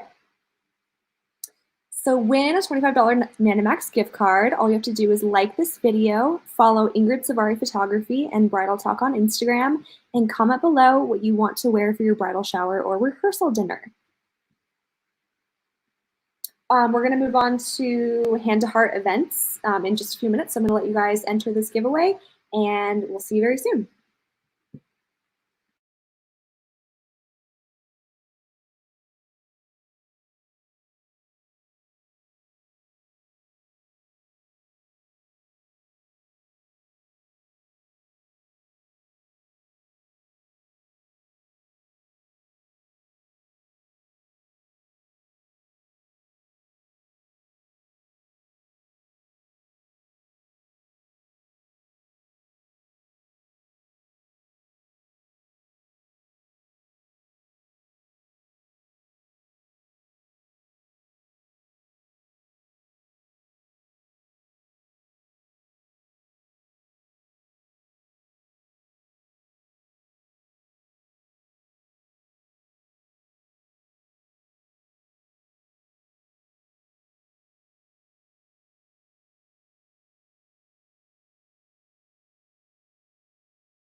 Hello, I'm back.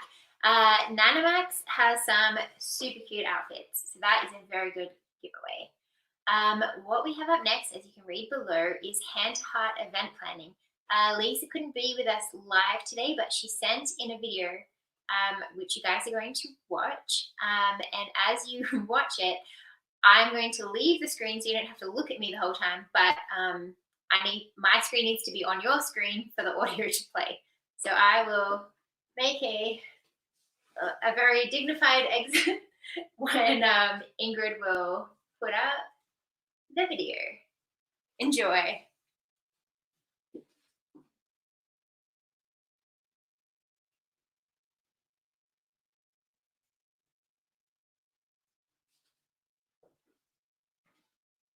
I still think there's no audio, Ingrid.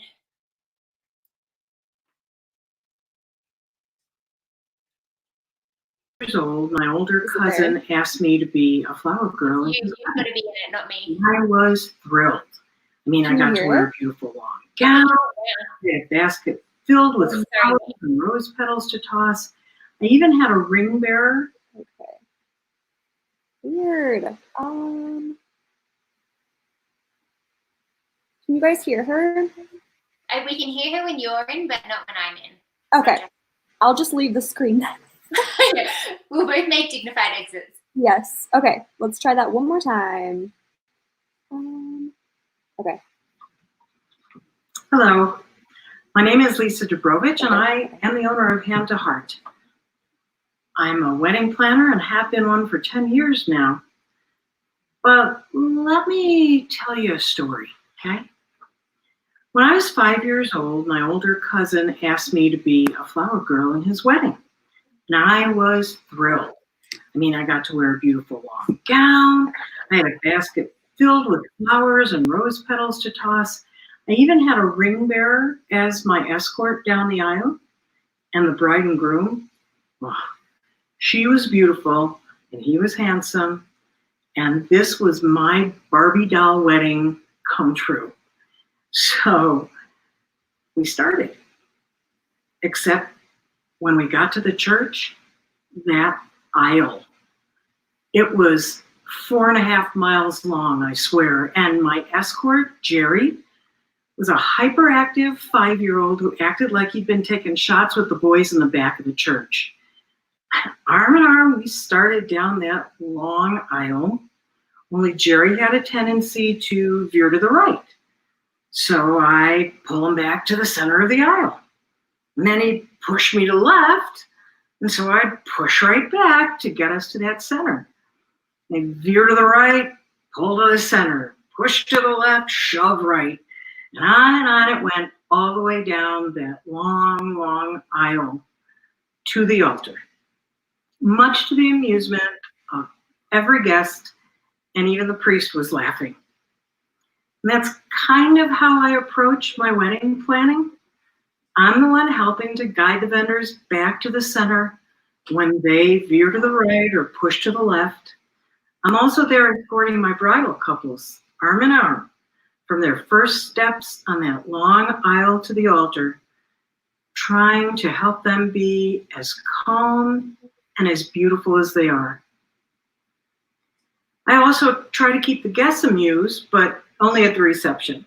And how do I do that? Well, I make sure that the married couple's first hosted party together runs smoothly, and that their guest needs are well taken care of. And that if any problems do arise, I handle them invisibly. So everyone, including the bride and groom, can party with friends and family and enjoy their night. Now, because of the pandemic, I thought I'd try to answer some questions that brides and grooms are having right now. It's an unprecedented time, and let's face it, I may be older, but that doesn't make me any wiser in this time of COVID-19. We're all making up the rules as we go and making the best decisions we can faced with this kind of unprecedented situation, with all of its uncertainty. So above all, please find strength in the fact that we're in this together, and we will get through it together. So let's talk about some of the things that are probably on your mind These are questions from some of my brides, and I'm sure they're questions that you've got too. The big question, do I postpone my wedding? That really depends on your wedding date. If you're scheduled during the next few months, like from May through August, my suggestion is yes. As painful as that is, my suggestion is yes. Reschedule if you can. That's my professional opinion. I know it's hard. It's the hardest decision you've ever made. But you're not doing it just for you. Remember who you're doing it for. You're doing it for the most important people in your lives. Your family, your friends, each other. Optimistically, we hope that this virus abates by the summer and state mandates on social distancing lighten up. But realistically, are people going to want to travel anywhere or take the chance that they may become sick from being at your wedding? Do you want them to take that chance? Can you live with the possibility of someone becoming ill because they went to your wedding? And I'm sorry, I am being brutally frank here, and I don't like being Debbie Downer. Believe me, I don't. But it's my job to tell you the truth and to help you get through it. Another question. If I postpone, how far ahead should I reschedule? Well, honestly, if you can wait another year, push it off to 2021. And here's why. First, the CDC and the World Health Organization, scientists, and our own governor are now telling us that there will be another wave that may start in the fall. And grimly, they're telling us that this second wave may be worse than what we're in right now. A test to determine who's had the virus and who has antibodies and immunities is being researched, but it's not available yet. And the quantity of those tests are going to have to be in the millions, so large that it's going to take them time to ramp up to get to that quantity. The good news is that when we do get antibody testing, we'll be able to tell who is immune, how long the immunity lasts, and if we test everyone, we'll be able to lighten up with social distancing and get back to a new normal, but still get back to a normal. But realistically, that's going to take time. And we have to face the fact that until we get a vaccine that works for everyone, well, normal is a relative term. That vaccine is possibly going to take about 18 months. So, back to my professional opinion,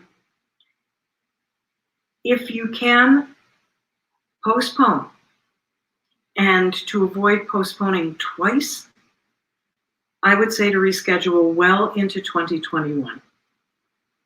And don't wait, because other couples are making the same decisions and the vendors and the venues are getting booked, and they're getting booked out to 2021. As your wedding planner, I would work with your vendors to reschedule and amend those contracts so you wouldn't have to. Here's another big question. Will I lose all my money if I postpone? Well, that's where I would help. See, most vendors and venues, they don't want to lose your business. In fact, they would much rather change your date than lose you entirely. The good news is that if you do reschedule, vendors push out their payment due dates accordingly. So you get more time to save money, and that's good news. Now, as your planner, I would adjust your budget reminders to those new due dates. See, that's a service that I offer to all my couples, just to keep them on track with their money. And most of them say that our budget meetings, although they don't look forward to them, really help them stay financially focused and know when those payments are coming up, because I give them advanced warning so they can get the money together. Here's another question. What if I cancel? Well, if you decide to cancel, it becomes a different story. As your planner, I would review all your contracts and work with each of your vendors on your behalf. Most contracts have a clause for acts of God or things out of anyone's control. Those clauses give you a chance to get your money back, and hopefully in full. The next question, though, is if there isn't a clause like that in my contracts, could I lose any non-refundable deposits? And maybe. Now, here's where I come in handy as a wedding planner, because I found that I make good working relationships with all of your vendors right from the moment you sign my contract. And that really helps given any situation. Vendors realize that as a business owner in the wedding industry, I'll be bringing them more business down the road, but only if they work with me to help you out. And when you go it alone without a wedding planner as your intermediary, chances are more than likely you lose money. So I hope in our short time together that this has helped you out a little bit. If you have any questions, please reach out to me or to my website, www.handtoheartevents.com. And that's the number 2. And you can email me at lisahandtoheart@gmail.com or text me at 303-241-5772. Unfortunately, maybe fortunately for you, I don't have hours. My hours are your hours. So if you're upset and you need me at 11 o'clock at night, you can text me and I'll respond. Or 5 o'clock in the morning. I'm there for you. And one of the things I like to tell my couples is, yes, I'm older. I have more experience, but I also adopt you as my kids. And I want what's perfect for you on your day. And so keeping that in mind, just call me anytime. I give advice, and it's free, just to let you know. And remember, I may help you down that aisle, but it's always going to be your day, your way. And just in case you think that that story about me and Jerry as a bridesmaid and ring bearer is not true, I'll just end with this.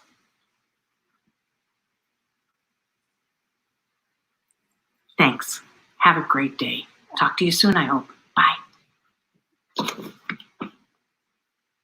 Oh my gosh, so Beautiful. cute. And Ingrid, we're going to leave this. I already know the answer, so I won't leave the question. We're going to leave the live up. So if people missed her phone number or websites, or you want to go back and take notes or more notes or whatever, you can definitely watch the replay and do that, right? Yes, correct. All right, next we have for you guys, you've probably been sitting for a while. You might want to adjust your posture just in case she can see you, because we have Ashley Stout Fitness. I'm sitting up very straight.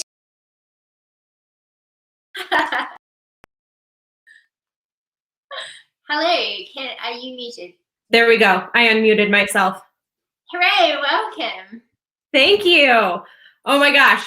I'm sure you guys are all sick of sitting, so I'm going to try and go through this quickly. This is a little bit of a different time right now, especially with everything going on with the coronavirus. So fitness looks a little bit different. Just a quick background. I'm going to talk about fitness and nutrition because they go hand in hand. But a little bit about me. I'm 32 years old, been married for a little over 1.5 years. Don't have any kids. I have one dog, a Maltese Yorkie named Rowdy Cowboy, and I am a fitness coach at Orange Theory Fitness, although I'm not right now because we're all unemployed. So I also help people with at-home workouts, and I'll get to that in a second. But I'm also currently studying to get my nutrition certification to be a nutrition coach. I have found that so many people come to me and they're like, oh my gosh, I've lost this weight, but now I can't get those pesky 10 pounds off. And I sit there and I go, okay, well, I'm not really allowed to talk to you about nutrition, but I can guarantee you it is your nutrition that is blocking you from that extra 10 pounds. So just so you know, I wasn't always fit. I was 25 pounds heavier than I am currently. And this all started as a young kid. Like I ate anything and everything. I had, a whole entire pint of Ben & Jerry's ice cream. I'd fill a mason jar with double stuffed Oreos to the top and just pour milk over and eat them out with a spoon.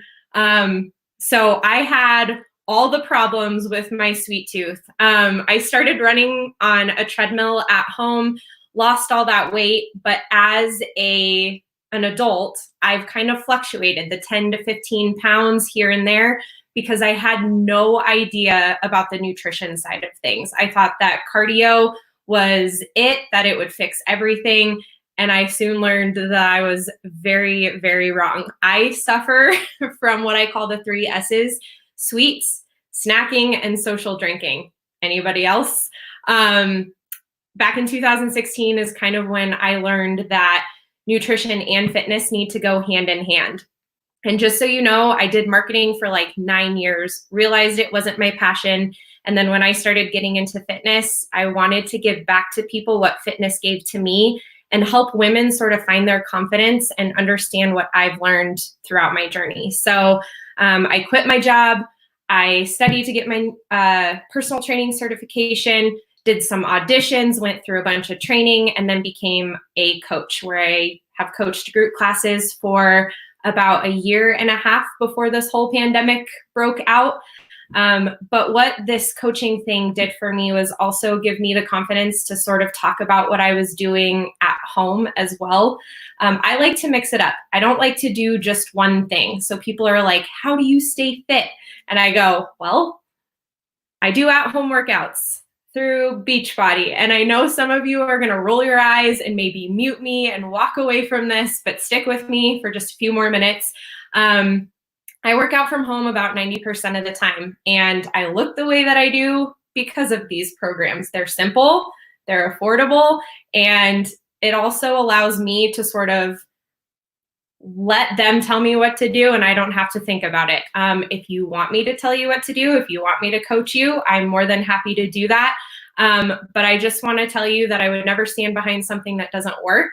And during this whole pandemic, I have been doing at-home programs, and I'm still seeing my abs come through. So with a certification, I'm sitting here a little nervous to tell you that at-home workouts can be a really helpful tool, especially when you're trying to get in shape for your wedding.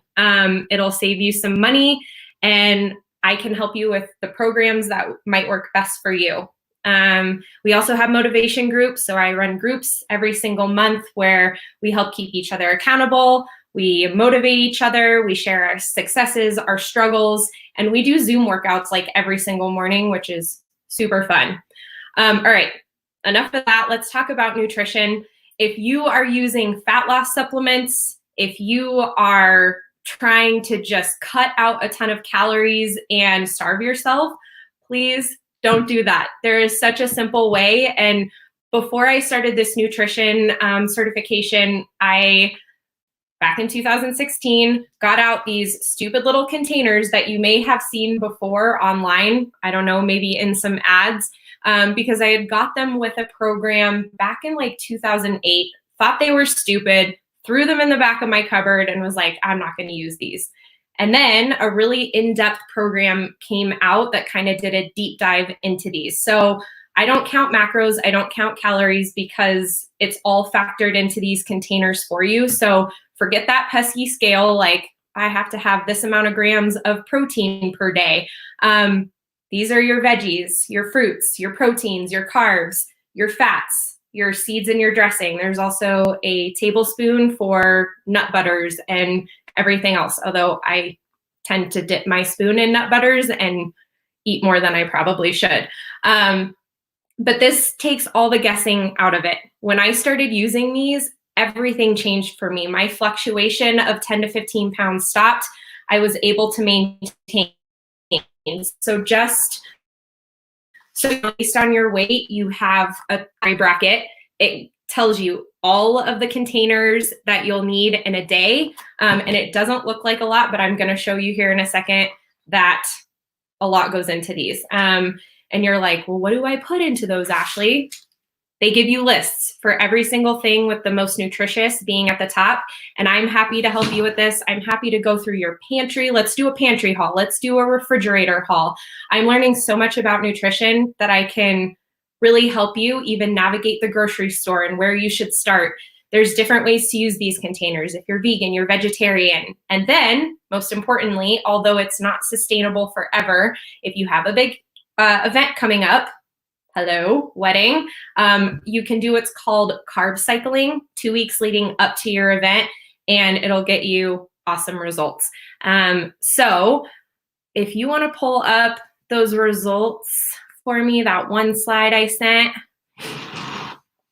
you can kind of see some of my friends, some of my clients, and some of my friends' clients. We all kind of share each other's successes together, but these are real people. They've used these programs, fitness and nutrition. And I didn't really talk about this, but I'm going to do a giveaway. If somebody wants to work like really closely with me, I've got a set of containers for you that I'll send, and some of the performance line items that I use, and we can chat all about why they work. But real quick, I did like a clear old mixing bowl that I have just so you can see.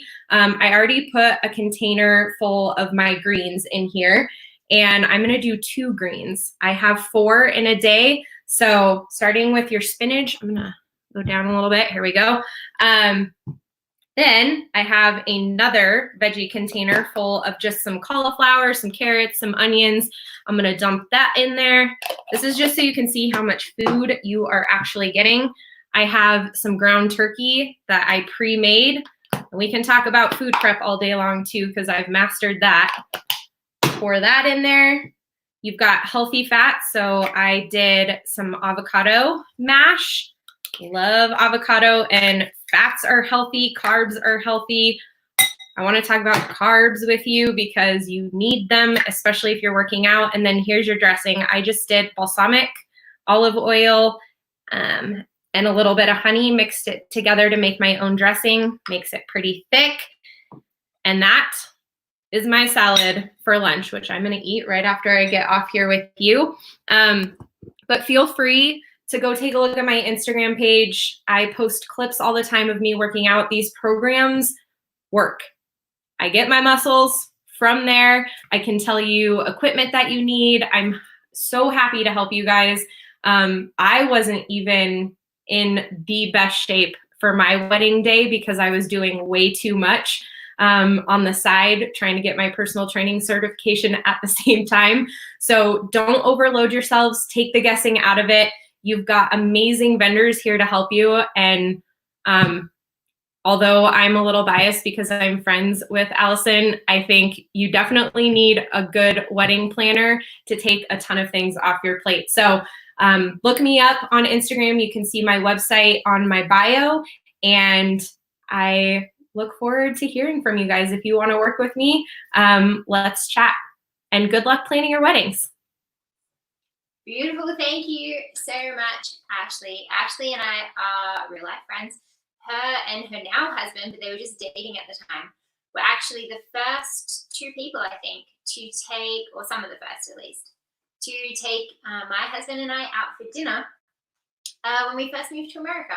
So it's been a beautiful friendship ever since then. And I asked her to be involved in this because so many brides and some of my friends, now that summer's coming, have been telling me just the most horrific ways that they're going to try and fit into their dresses.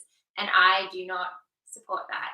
I really think that if you, I've put on weight in quarantine, so I will also be one of the people who's like, oh, bikini weather, I'm not quite ready for you.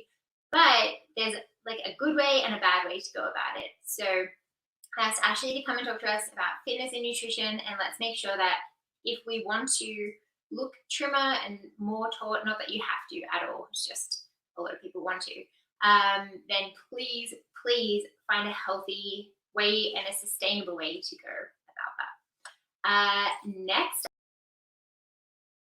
there we go, we've got Angela up, who is going to talk to us. She has this beautiful calligraphy. I saw it online on Instagram and just fell in love with it. And she's going to talk to us about some ways we can incorporate in calligraphy into our weddings. Thank you. Awesome. Thank you so much for having me. Hi everyone, my name is Angela of Halcyon Calligraphy. Before I go on, I just wanted to say I hope everyone is staying safe and healthy and that everyone is doing okay. It's a really tough time to be planning a wedding, but I'm truly so grateful to Ingrid and Allison of the Bridal Talk to have opportunities like this so that couples can still have some semblance of the wedding planning process. And Allison, I did have a slide. Is everyone able to see that? Hold on, let me pull it up really quick. Awesome. And while we're waiting for that to come up, I'll just tell you guys a little bit about myself.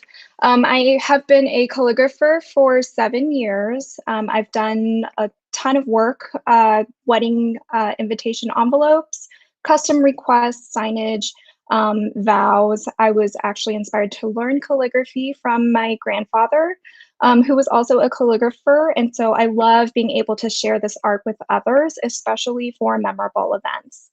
And I don't know, Ingrid, if this will automatically play for you, but if you want to just move to the next couple of slides. Oh, and if you want to go back one and keep going. There should be a video. I posted a video in there as well. Maybe the next one. Do you want that video right now?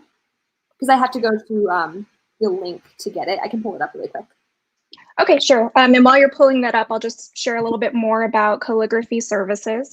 You know, what is calligraphy? Who is it for?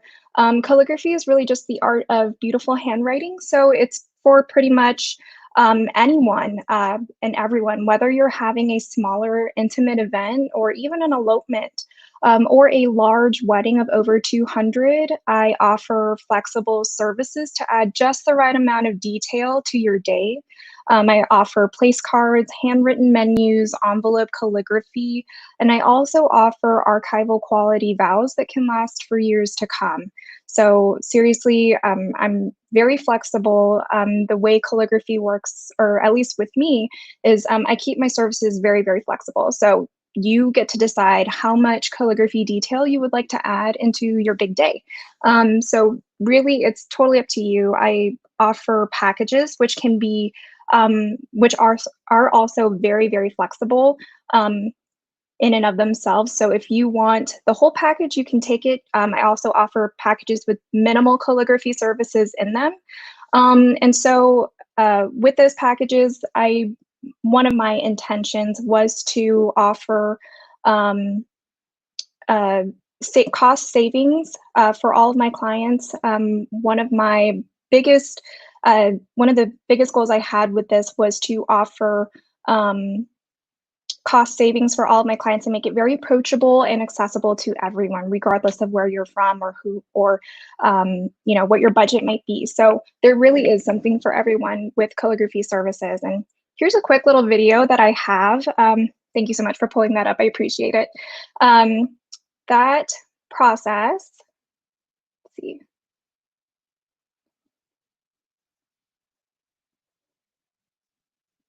Awesome. Thanks so much, Ingrid.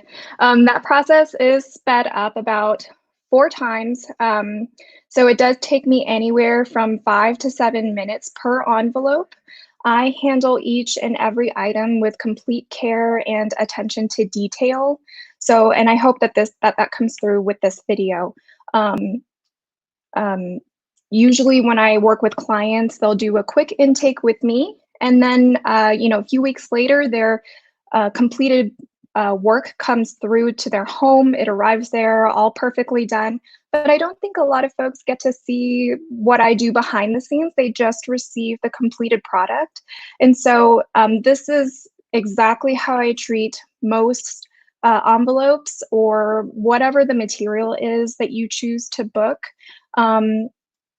What you see here is how I handle things. So just a little bit of insight for you so you can get the full picture of what's being done.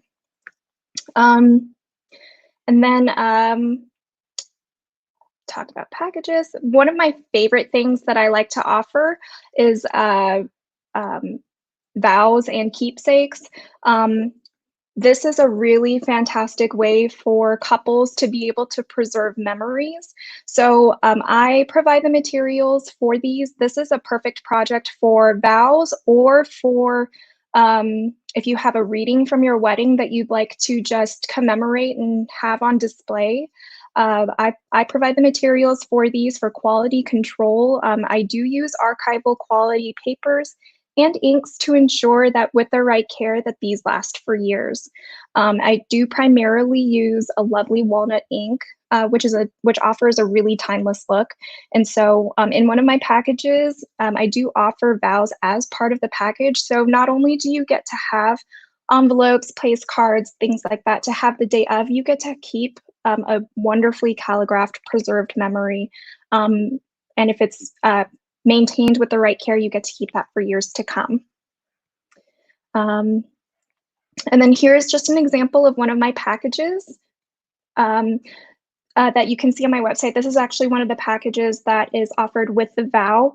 And so with that, you get envelopes, you get place cards, you get an inner envelope, and then the vows themselves.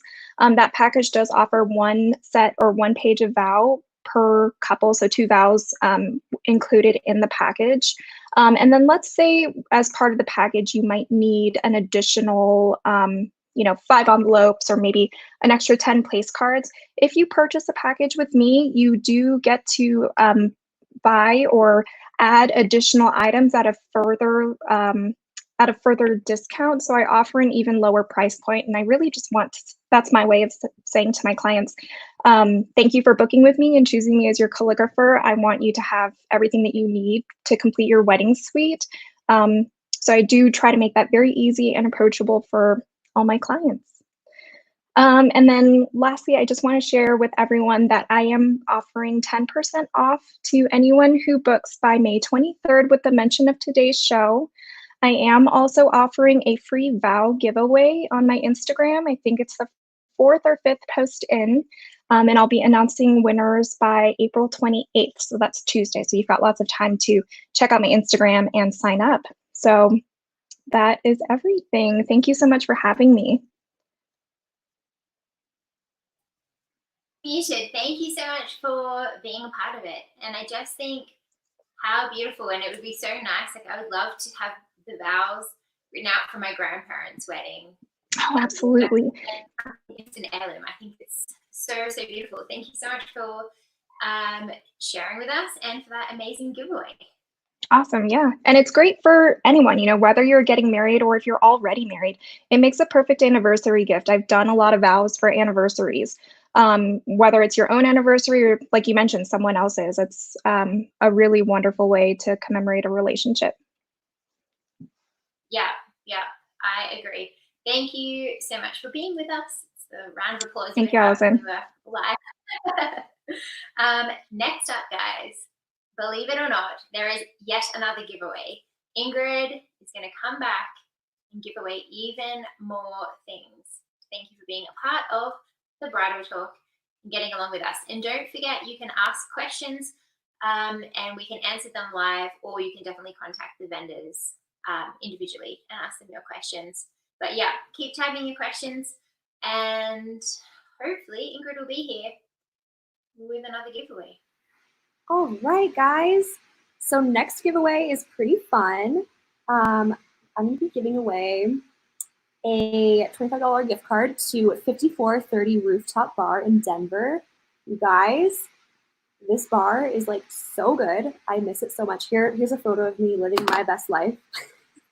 Yeah, it was such a fun vacation, and they have the best cocktails. So I'm going to be giving away a gift card for you guys. Once this is all over, you guys can go on a little date night.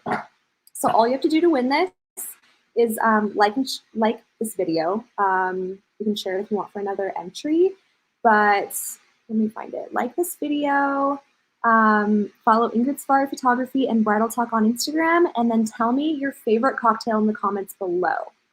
So I'm going to give this a little bit for you guys to enter in the comments down below, and then we're going to move on to Bale Fire Goods. So be sure to enter this awesome giveaway.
like we should all meet together for cocktails on the roof once that is opened. I cannot wait.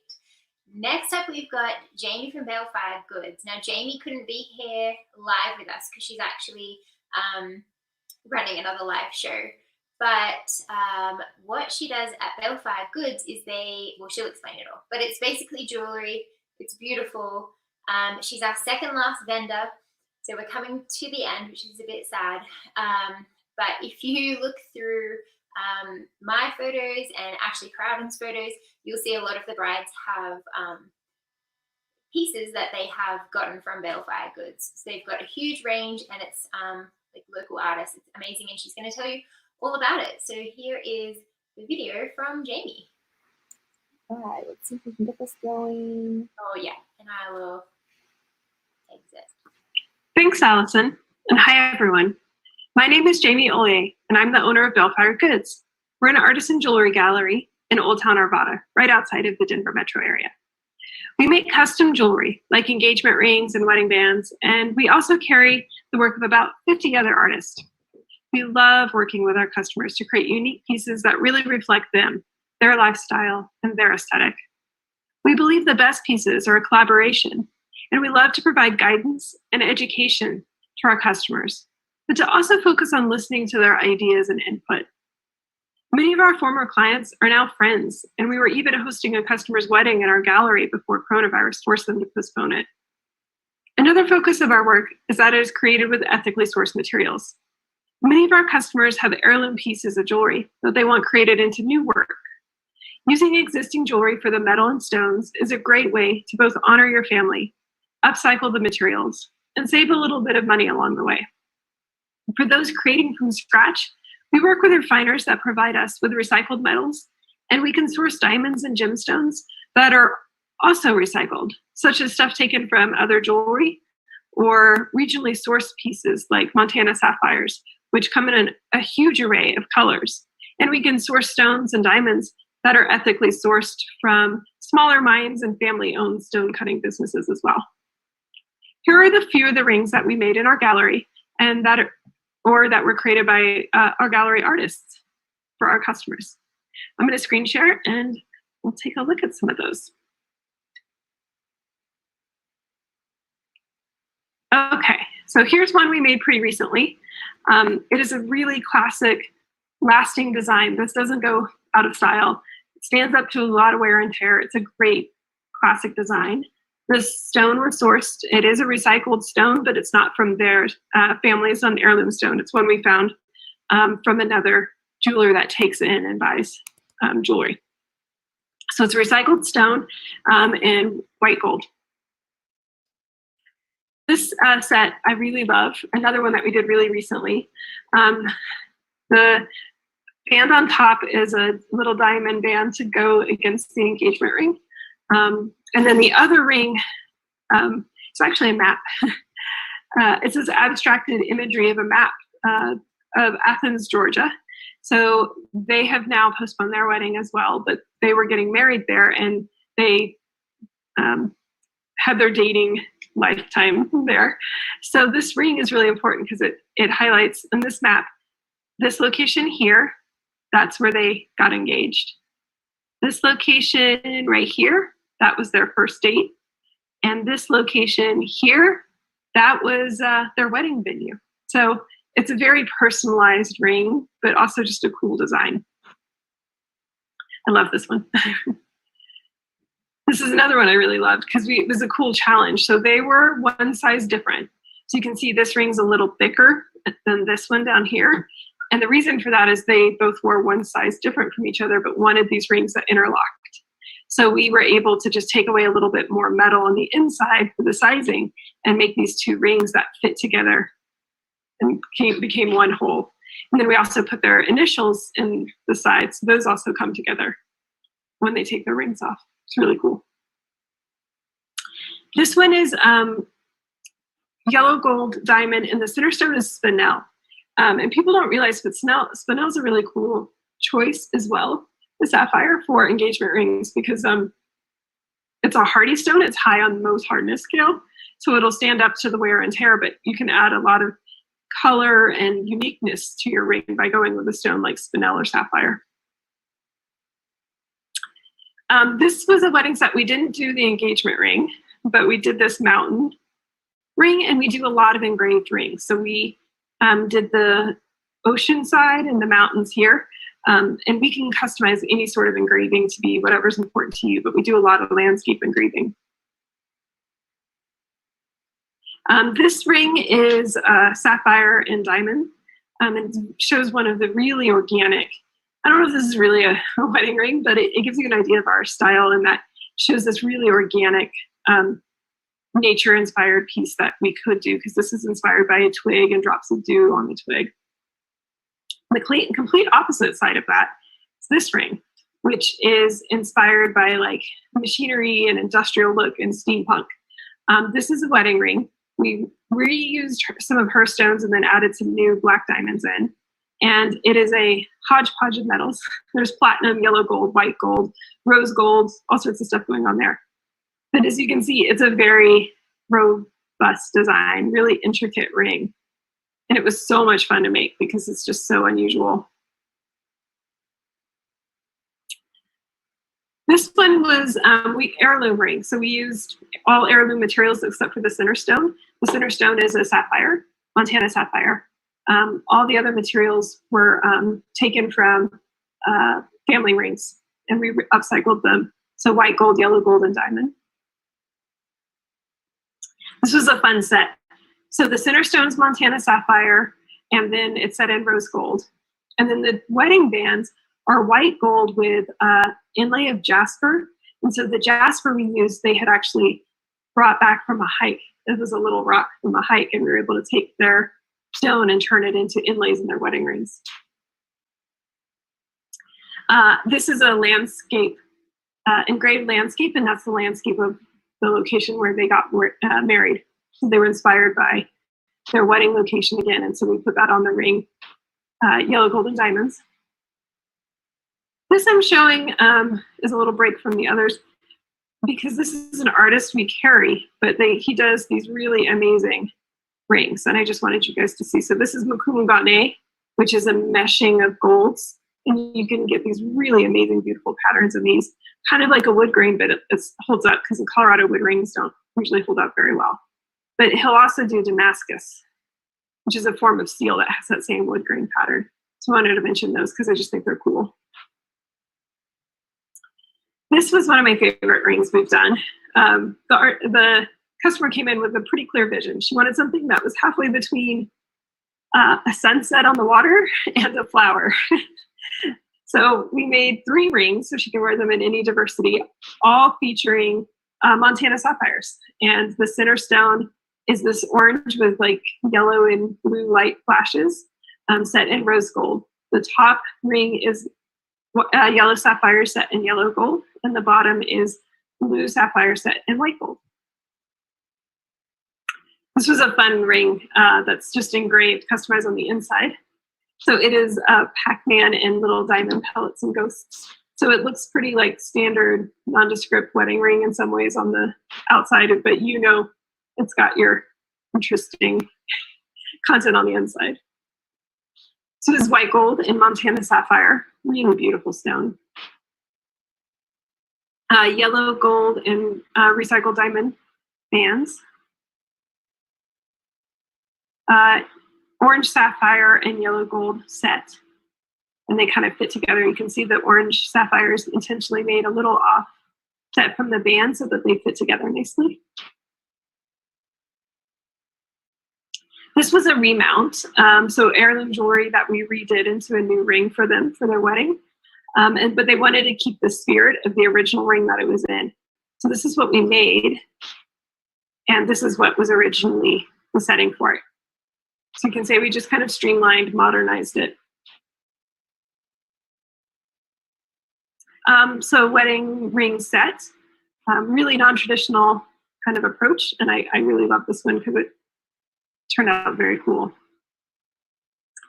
Hammered texture on 2 gold bands. This one's really fun too. So they eloped And we used a photo of their elopement and the landscape behind them as inspiration to engrave that landscape onto their rings. So that's where they got married. That's their elopement. This is the engraving we created, the pattern, and that's it on the ring. And then another engraved just to show like the landscape, and we can set stones in it. We can make water, ocean, mountains, desert, whatever you want. If you want landscapes or any sort of engraving, we can do pretty much anything. So those are a lot of the rings that we do. I'm also going to show you guys some of the jewelry that we do for wedding days. So we do a lot of the wedding sets, like actually what I have on is an example. I know the lighting in here is not great, but this would be a beautiful wedding set for somebody on their wedding day. This is by the artist Yadomi. We actually are doing a pop-up with her on our Instagram with one-of-a-kind pieces this weekend right now. So some of her stuff is on our site, but we do a lot of wedding jewelry and bridal party gifts and jewelry from her and others. So I'm going to share my screen again, and you will see a few examples of that. So this is a photo of a bride on her wedding day wearing pieces by Yadomi. I just think she looks so beautiful, and those are so beautiful. This is another bride that also, she had a goat at her wedding. How cool is that? But she also had this jewelry by Yadomi. You can see there. It was custom made to match her, it was amethyst to match her wedding colors. Another wedding by Yadomi bride. She went with little studs, and then they bought similar but different jewelry for all the bridesmaids, so everyone had on the similar jewelry, which was pretty cool. And then this is another couple that she wanted something kind of modern, bohemian, and a little non-traditional, so we did this long, beautiful necklace for her. And then I want to give props to the people hosting us right now. We have, they did a great photo shoot with us recently, and they have this great photo that will load of a bride wearing earrings from our store from this artist, Margaret Solo. So you can see that here. I just love this photo shoot. The photos were really gorgeous, and these earrings look amazing. But as you can see, we do a lot of wedding day jewelry as well. So I really appreciate you guys taking the time to hear from me. And I know this is a weird time to be planning a wedding, and I wish you all the best. And if there's any way we can help or be a part of that day, I would love to speak with you. And thanks so much. Take care. Beautiful. Thank you, Jamie. I guess when she watches this. Yeah, but thanks, Jamie. I actually was in Balefire Goods. They've got a store in Old Town Arvada, probably, as Americans would say. And I was in there once while a couple were getting a consultancy, like they were sitting, they've got a little area where you can sit down and have a chat, and I was eavesdropping, of course.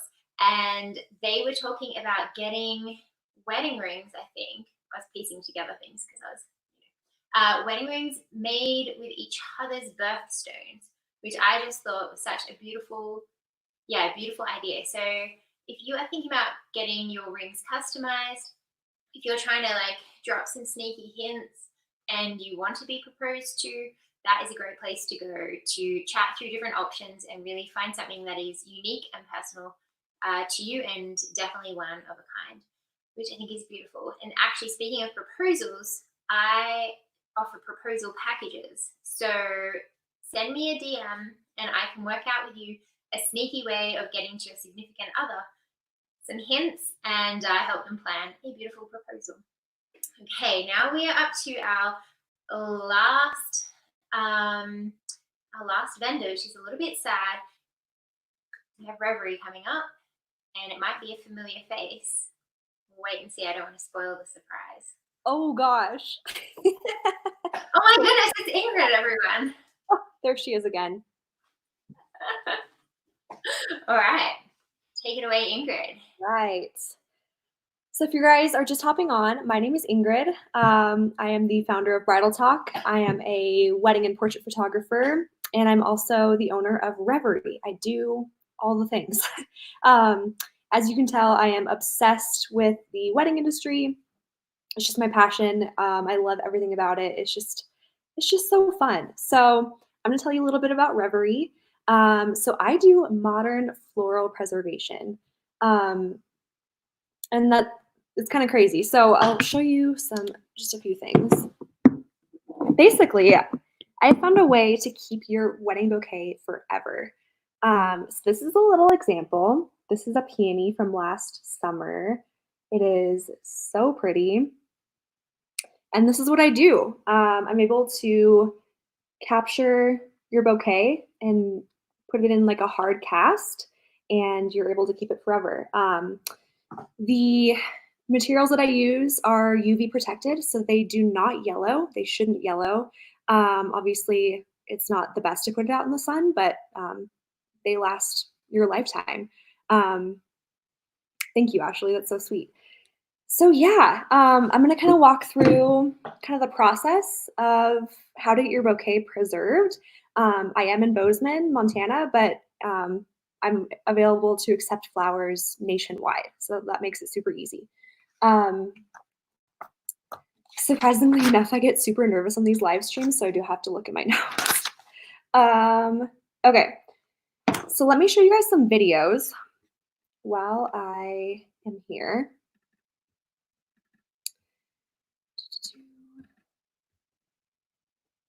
What do I want to show you guys first? I'll do this one.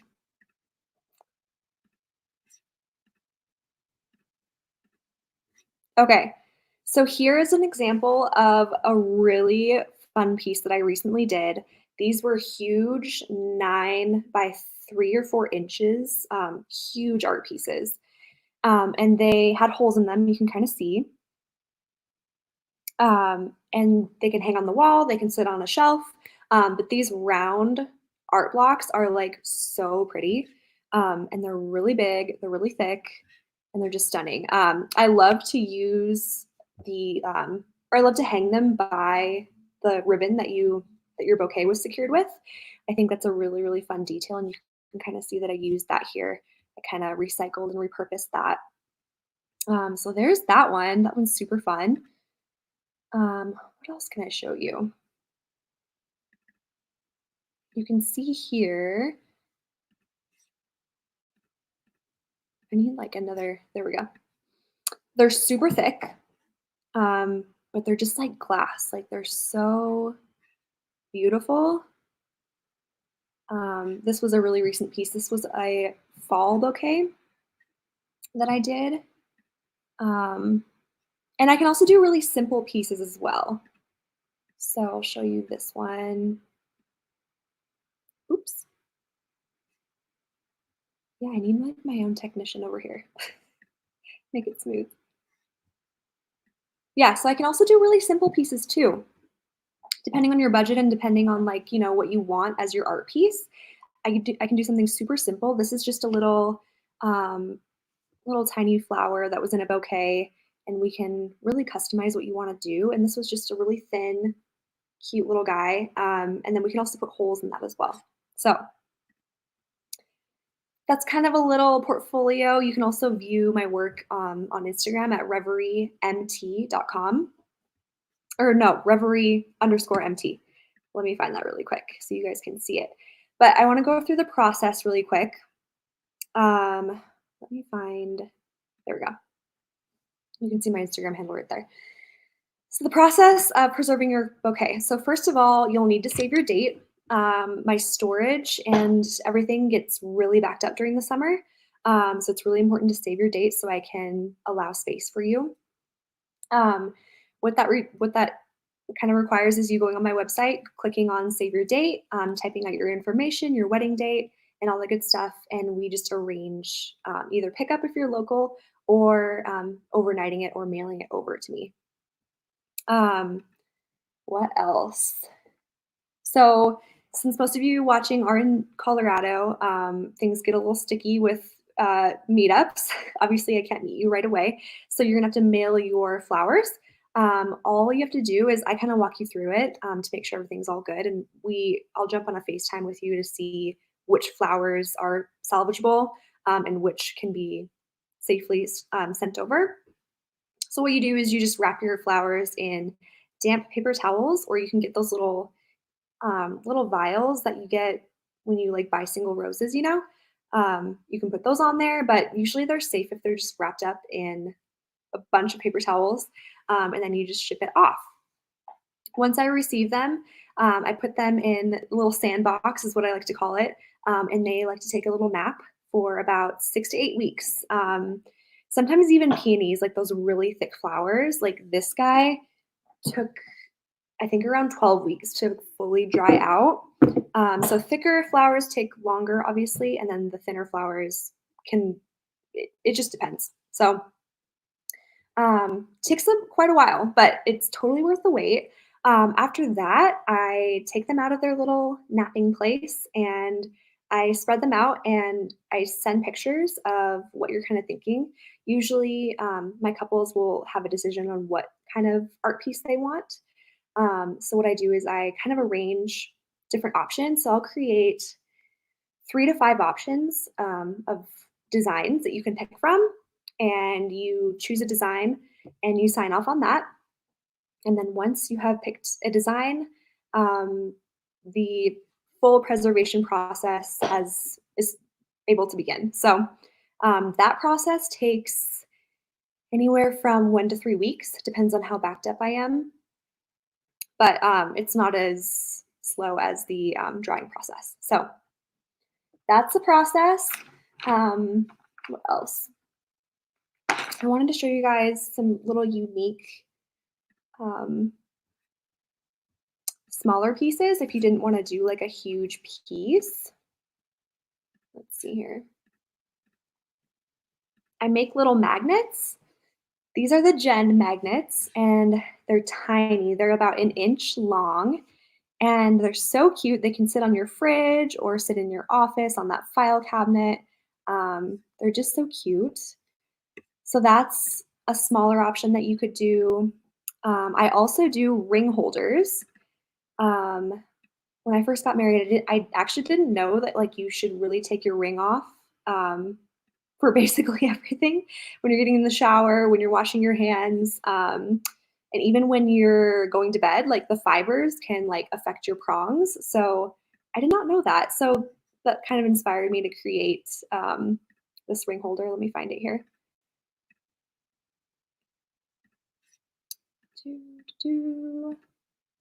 So this is the Eloise ring holder. She is so cute, and she's made from little bits and pieces of your bouquet. And she's about, I'd say she's about 3 to 4 inches tall. I haven't measured her, I should know. But yeah, it's super, super cute. And I'm actually including one of these in your purchase if you choose to save your date today. So if you go to my website or inquire through Instagram and save your date, it's just $25 to save your date. You're automatically getting a free Eloise ring holder. So I think I covered everything. Time goes by so fast when you're live. Thank you guys, you're so sweet. Yeah, if you have any questions about that, let me know. I'm available on Instagram and the website. Hi. Hey, that is so beautiful. That Eloise ring holder, I have not thought of incorporating a bouquet from your wedding day to hold your wedding rings. Yes. That's so beautiful. I should travel back in time, right, and get my. That's such a good idea. Thanks. And that was our last presentation, guys. Thank you for sticking with us all morning or afternoon, I guess, whenever you're watching the replay. Oh.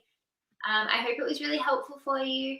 You can definitely rewatch it again. It'll be up on YouTube. Is that correct, Ingrid?